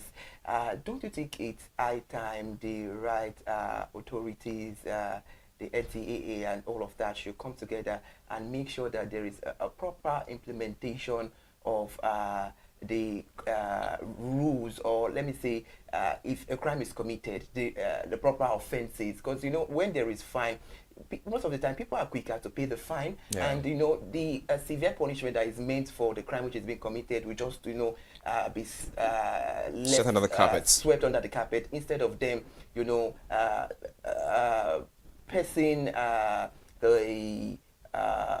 instead of them making sure that they go through the punishment. Don't you think it's high time for the right authorities to make sure that, okay, when you commit this offense, no, you are not paying fine, you pass through this punishment, this is your punishment, this is your punishment? Because we've seen a lot of cases. We had the issue of Quam 1, Quam 2, and there was the Quam 3 too. I guess that was with Enugu and all of that. And now it's now becoming a recurring issue that is happening every now and then. So don't you think it's the right time that the right authorities make sure that when you commit an offense, the next thing is you have to do is you have to be punished, no any sort of paying fine at all? Well, I get your question, but the principle of legality actually demands that when an offense is actually committed, the punishment has to be in accordance to the laws defining that particular offense. Now, if the law defining that particular offense actually states that the punishment for that offense is 20,000 naira fine, there's nothing anybody can actually do, right? So the only solution would be to go and change the laws. That will actually be the only solution. But be that as it may, the laws has made enough provision to deter future offenders by punishing the current offenders. Now, I'm going to give you the instances where the law, actually states where the law states that a person can actually be punished. For instance, now there are many punishments that can actually be meted out to them. Now, they can be suspended. They can be put on no flight what's the word now? They can be disallowed from flying for a while. They'll be banned from flying. Thank you. They can be banned from flying for a while. They can be arrested and prosecuted for breach of public peace, which is actually a criminal offense. Now, the provisions of the Civil Aviation Act, Section 85 to Section 2 of the Civil Aviation Act 2022 states that it is either 2,000 fine or 2 years imprisonment or both. depending on the gravity of the offense. And so 2 years imprisonment, I think, is enough is enough punishment for disruption, primarily, actually, as a way. So I think everything now boils down to the law enforcement agencies to now enforce the law, because it is the duty of the airline or the pilot in command is to hand them over to the law enforcement. So if there is a gap, if there's a lacuna in the enforcement of the law, I don't think the airline is actually responsible. I think it's more of a systemic issue, with the law enforcement that we actually have in Nigeria. All right, interesting. If you are just joining us on the conversation, it is Consumer Watchdog, and we're talking about consumer rights to safety, and we have Barrister Alex on the program. Let's go on a short break. We'll be right back. When we're back from the conversation, from the break rather, we get on the conversation. Please go nowhere.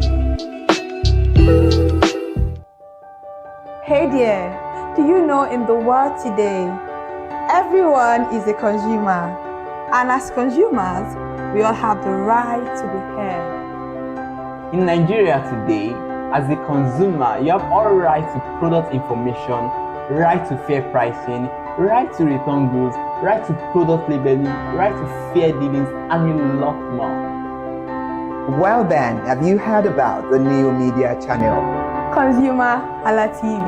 ConsumerHalla TV. ConsumerHalla TV. At ConsumerHalla TV, our goal is to inform and educate consumers in Nigeria with insightful news alongside development within the fast-paced world of consumers through well-researched, specialized, and analytical content. Our vision at ConsumerHalla TV is to create an engaging platform that provides right connections for meaningful brands in Nigeria, thus creating a more caring world for consumers where business thrive. And guess what? Our ConsumerHalla brand is the first consumer complaint resolution portal in Nigeria, powered by a 72-hour feedback mechanism. We offer consumer advocacy, informative talk shows, branding promotions, advertising, and lots more. Connect with us via our YouTube channel at ConsumerHallaTV. Follow us on our Facebook page, ConsumerHallaTV, our Instagram page, ConsumerHallaTV, and do well to subscribe to our YouTube channel. Subscription is free. ConsumerHallaTV. At ConsumerHallaTV, you deserve to be heard. At ConsumerHallaTV, you deserve to be heard.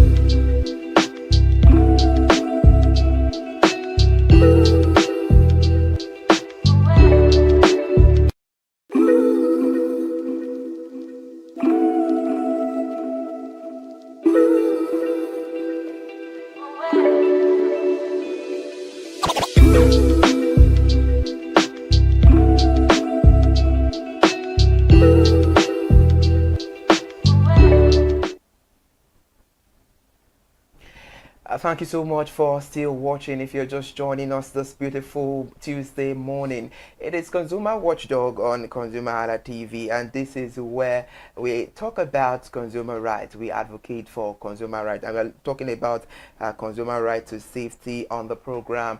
And on the conversation, I have Barrister Alex Afolalu.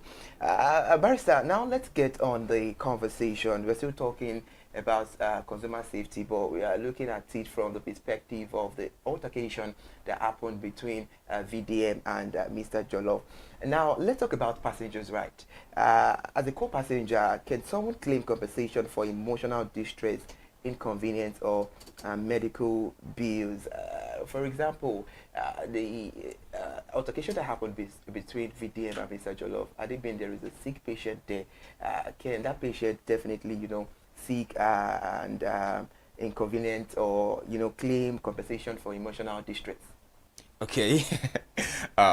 The provisions of the Civil Aviation Act of 2022 makes room for compensation, right? But then compensation, a passenger cannot just be compensated because he was emotionally distressed, or because the claim was emotionally distressed. Okay, in the case whereby maybe it has to do with medical conditions and was given an appropriate time, or he or she was given an appropriate time, that okay, and he has done all his calculations that okay, I will land there, okay, doctor and all of that, okay, and this issue happened. Okay. So are you saying he or she does not have a right to? Okay. So what I'm actually saying is this: that in the event where the passenger, where the fight or whatever actually happened, actually occasioned a delay, like a flight delay, and as a result, it's actually occasioned a loss. Maybe it's maybe in a business deal or in something. Now, that passenger has a right to compensation. Now, if he can actually prove that a loss actually occurred as a result of the delay in flight, and the delay actually occurred as a result of the fight that actually happened, now he can actually go on to, get compensation. Now, the second thing is with respect to emotional distress, you must be able to prove that emotional distress. The court is not in Father Christmas. We need to be clear on that, right? So you must be able to prove that emotional distress. You must be able to tender, your psychological evaluation, your therapy bills. You must be able to show the court proof of that emotional distress. And if you have suffered any loss, let's say you have to book extra days in your hotel or extra transportation costs and all of those things, you must be able to show and prove this loss that you've actually suffered. So the burden is on the person claiming the loss to actually prove the loss he or she has suffered. So if you are unable to prove this loss, there may be very little that very little you can actually do in such circumstance. So as long as you are able to prove the loss, definitely you can actually get compensation for the loss you've actually suffered. All right, interesting, Barrister Alex. The conversation is getting more beautiful. Let's talk about it. Can the airline remove any disruptive passenger, maybe in a fight scene, just like what happened between VDM and Mr. Jollof? Do they have the right to, remove disruptive passengers from the fight scene? Yeah. The provisions of Civil Aviation Act 2022, primarily Section 805, subsection 4, talks about the power of the and the removal of any passenger that is disrupting the safety, of other passengers through fighting or refusal to obey safety instructions. The Civil Aviation Act of 2022, primarily Section 85, subsection 4, states that categorically. Now, to go further, the Nigerian Civil Aviation Regulations, Part 17, Section 97, Subsection 3, Paragraph C, states categorically that the pilot in command also has the right to order for the restrainment of any passenger who is being disruptive and the removal of such passenger, to deboard such passenger. And in the case of VDM and Mr. Jollof, they were actually deported, which was the right thing to do.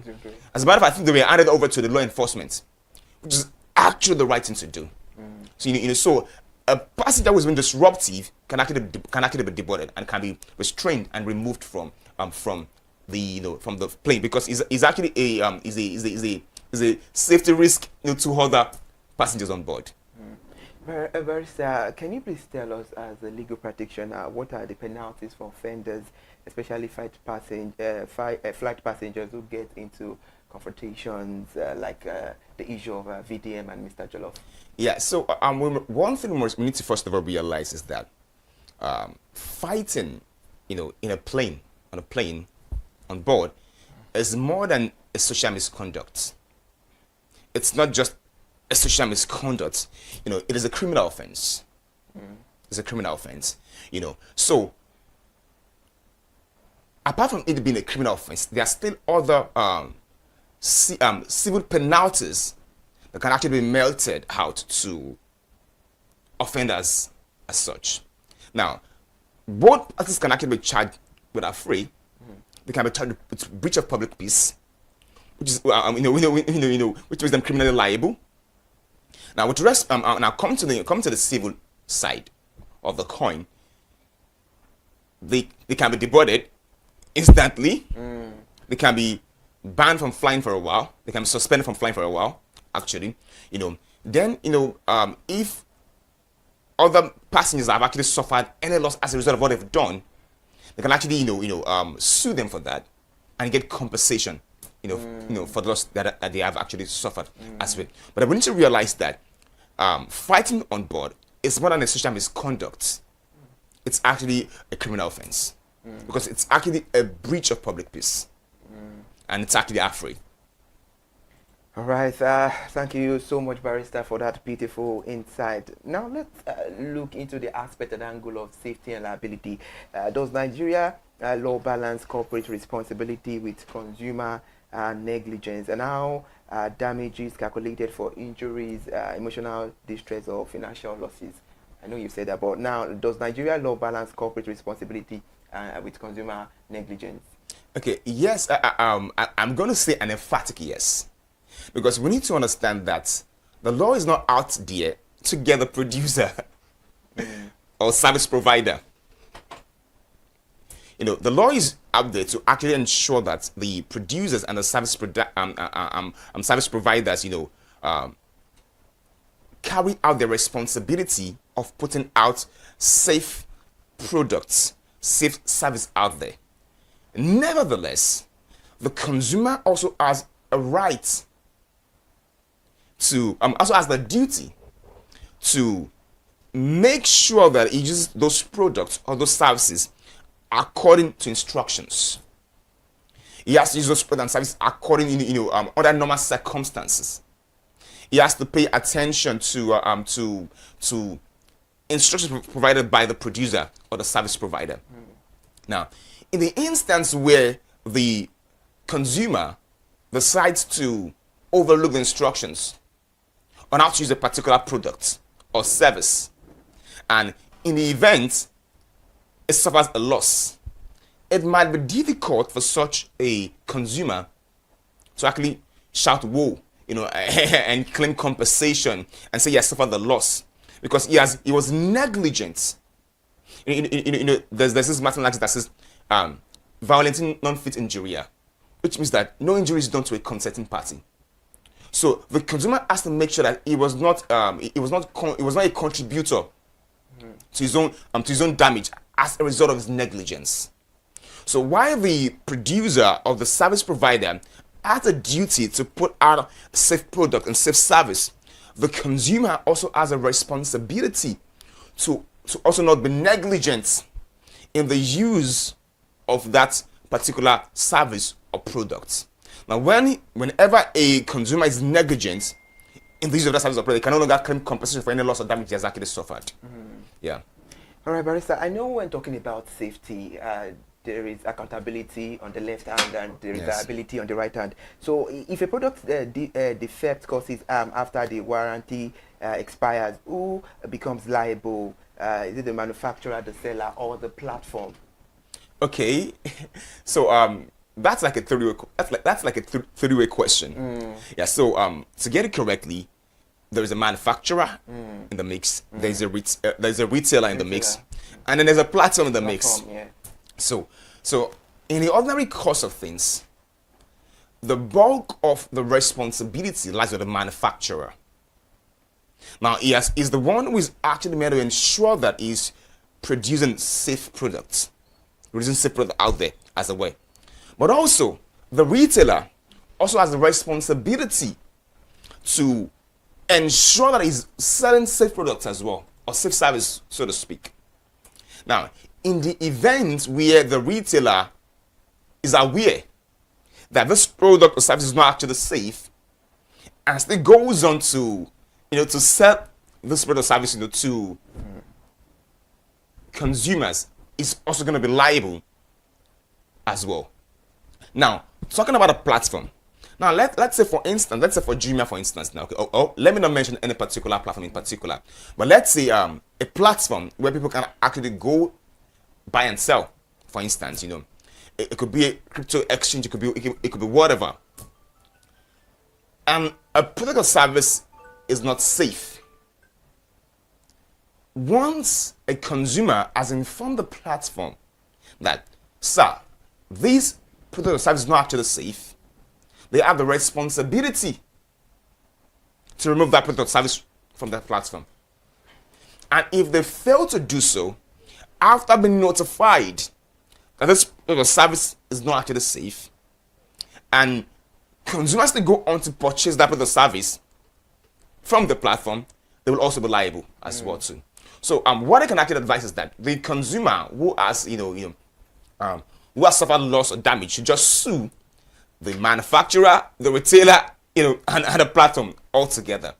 And so it's not going to be left to the court, depending on the circumstances of each case, to apportion the level of which party's responsibility to them primarily.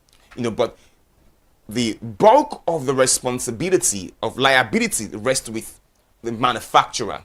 But if the retailer fails to do due diligence on the product or service he or she is selling, it also becomes liable. Now, if the platform also turns a deaf ear on the complaints of the consumers regarding a particular product or service, they also become liable as well. Yeah, so it's primarily a three-way street. Brother Alex, let's now talk about the primary role of agencies like the Consumer Product Safety Commission or the Federal Trade Commission in proactive safety enforcement versus reacting after incidents. What is their primary role when the safety of consumer is at stake? Yeah, so the thing was the first one was actually realized is the fact that their role is first of all preventive. It's not all reactive. It should not be when a damage has actually been done. That is when they're now trying to react to the damage, right? So their first responsibility is to actually prevent such damage from actually occurring in the first instance. And how do they do this? By setting safety standards for certain products and services. It is their responsibility to set safety standards for certain products and services. They also have to conduct market inspection and surveillance. They have to review product designs and labels. They even have to review advertising claims. So if a product is claiming A and A, B, C, D, E, F, G, and it can only do A, B, they would have been able to correct that. Correct the manufacturers before they even get to the markets, and as such, the consumers don't get burned. In the course of purchase. Now, but then there could be times when they have to react. The consumers already suffered loss, and so they can only react. So in this instance, they can impose fine on the manufacturer. They can actually impose impose fine. They could actually file a lawsuit against the manufacturer. And they can investigate the company's practices and services. That have they been? Was this just a one-time occurrence, or have they always been like this? Barrister, let's get to this part. I want your general overview about this. What major challenges do consumers face when using the legal system to resolve issues with unsafe products, especially when the case ends up in the court? Because most of the time when we're talking about consumers and rights, we know that there are some consumers who know their rights so well, but when it comes to taking legal actions and all of that, consumers, they get up they get fed up easily, saying no, this is Nigeria, everything and anything goes, I will not get the justice, how it goes, how it will later end, we can even predict the case at court and all of that. So let's have your overview about this. Yeah, I want to categorically state that Nigeria is not a lawless country. You can actually get justice if you go to the right channel. I tell you that. And how can we go through the right channel? Now, the first thing is this, to answer your question, what are the issues that they actually face? Now, one of the issues they face is that the burden of proof is always on the consumer. You said you suffered loss. Then come and prove to the court that you actually suffered loss. So the court actually wants to see the proof of the loss you've actually suffered. And sometimes, even all of the time, so it's very difficult to actually gather that evidence. Because it's not like you expect like you're going to suffer loss. So it's always difficult to actually gather that particular evidence. Because it's not that you expect that you're going to suffer any loss. So the burden of proof is always on the consumer. And that can actually be, it can be difficult to actually gather evidence in many instances. Now the second thing is also cost of litigation. To go to court and enforce your rights is not cheap. It's not cheap. You know, to employ the cost the service of a lawyer. It's not cheap. So the cost of litigation sometimes discourages consumers. If it's okay, I bought this product for just 50K, but now I have to pay lawyer about ₦1 million, depending on the nature of the level of practice of that lawyer, or maybe I put lawyer about over ₦1 million. I've just bought this product for 50K. What if I lose? So I will lose my ₦1 million and my 50K. Okay. As well, so sometimes the cost of litigation serves discourages the consumer, and also many of the time the consumers are not really aware of their rights. As a matter of fact, that is even the main challenge. They're not really aware of their rights. So if they were aware of their rights, it would be actually easy to enforce those rights. And also some of the issues that also that they also have is that our justice system is such that you can't just rush things through. Before you can get justice, it might take months, if not years. And in the course of this period, the consumer can actually be tired. The witness may relocate. Many things can actually happen, over the course of prolonged trial. So all of those things and even many more actually discourages the consumer. And another thing is also getting technical evidence, because there are some cases where you have to get an expert evidence. It's always difficult to get, and it's usually expensive. As well, and sometimes they also fear retaliation. Imagine going after Nestle, for instance, or going after the big names, for instance. They might fear retaliation, even if those companies will not do anything to them. They might actually fear retaliation. That okay, what if they counter sue me? What if I lose and then they now counter sue me? And say I have to pay this and pay that for wasting their time as a way. So all of this put together, are actually, the bottleneck. Barrister, sorry to cut you short. You said quite a lot of things, but right here I had to jot one or two down. Okay. You're talking about consumers are not aware of the right, and you also spoke about the justice system, that it takes time. Now, let me put it to you. How can consumers be aware of their rights from a legal standpoint, from your own end, and what factors make the justice system takes time? Okay. In response to your first question, for them to be aware, they need to watch programs like ConsumerHallaTV. Thank you. To start with, right? That's the first thing. Now the second thing is this: many a time when we buy a product, we just buy the product and we just use the product. We don't even take time to look at the manual, to read the instruction. Of course, that does not apply to all services, but many a time we don't even take time to even go through the manual, or the instruction how to use that particular product as a way. So talking about awareness, it is the responsibility of the consumer to get information regarding any particular service or product that they actually want to buy, or any service they actually want to use as a way. So now with respect to the justice system, when it comes to justice, it is important that it's not rushed, because when it is rushed, it can actually occasion injustice. At the same time,